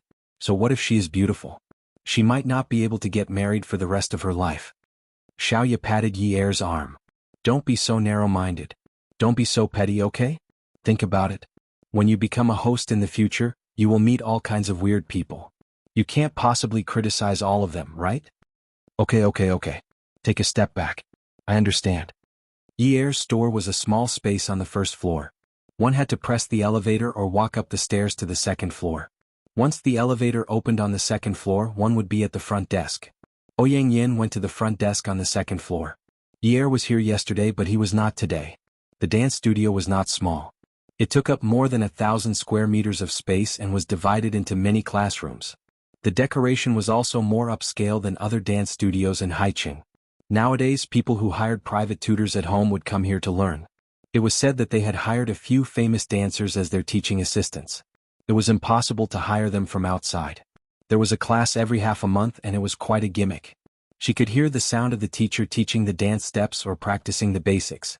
Ouyang Yan asked the staff about Ye's whereabouts. Almost no one could resist Ouyang Yan's pure-as-water smile and her polite and noble demeanor. Although her face was beautiful, it didn't make any women feel threatened. Ye just stared at Jiang Zhao without saying a word.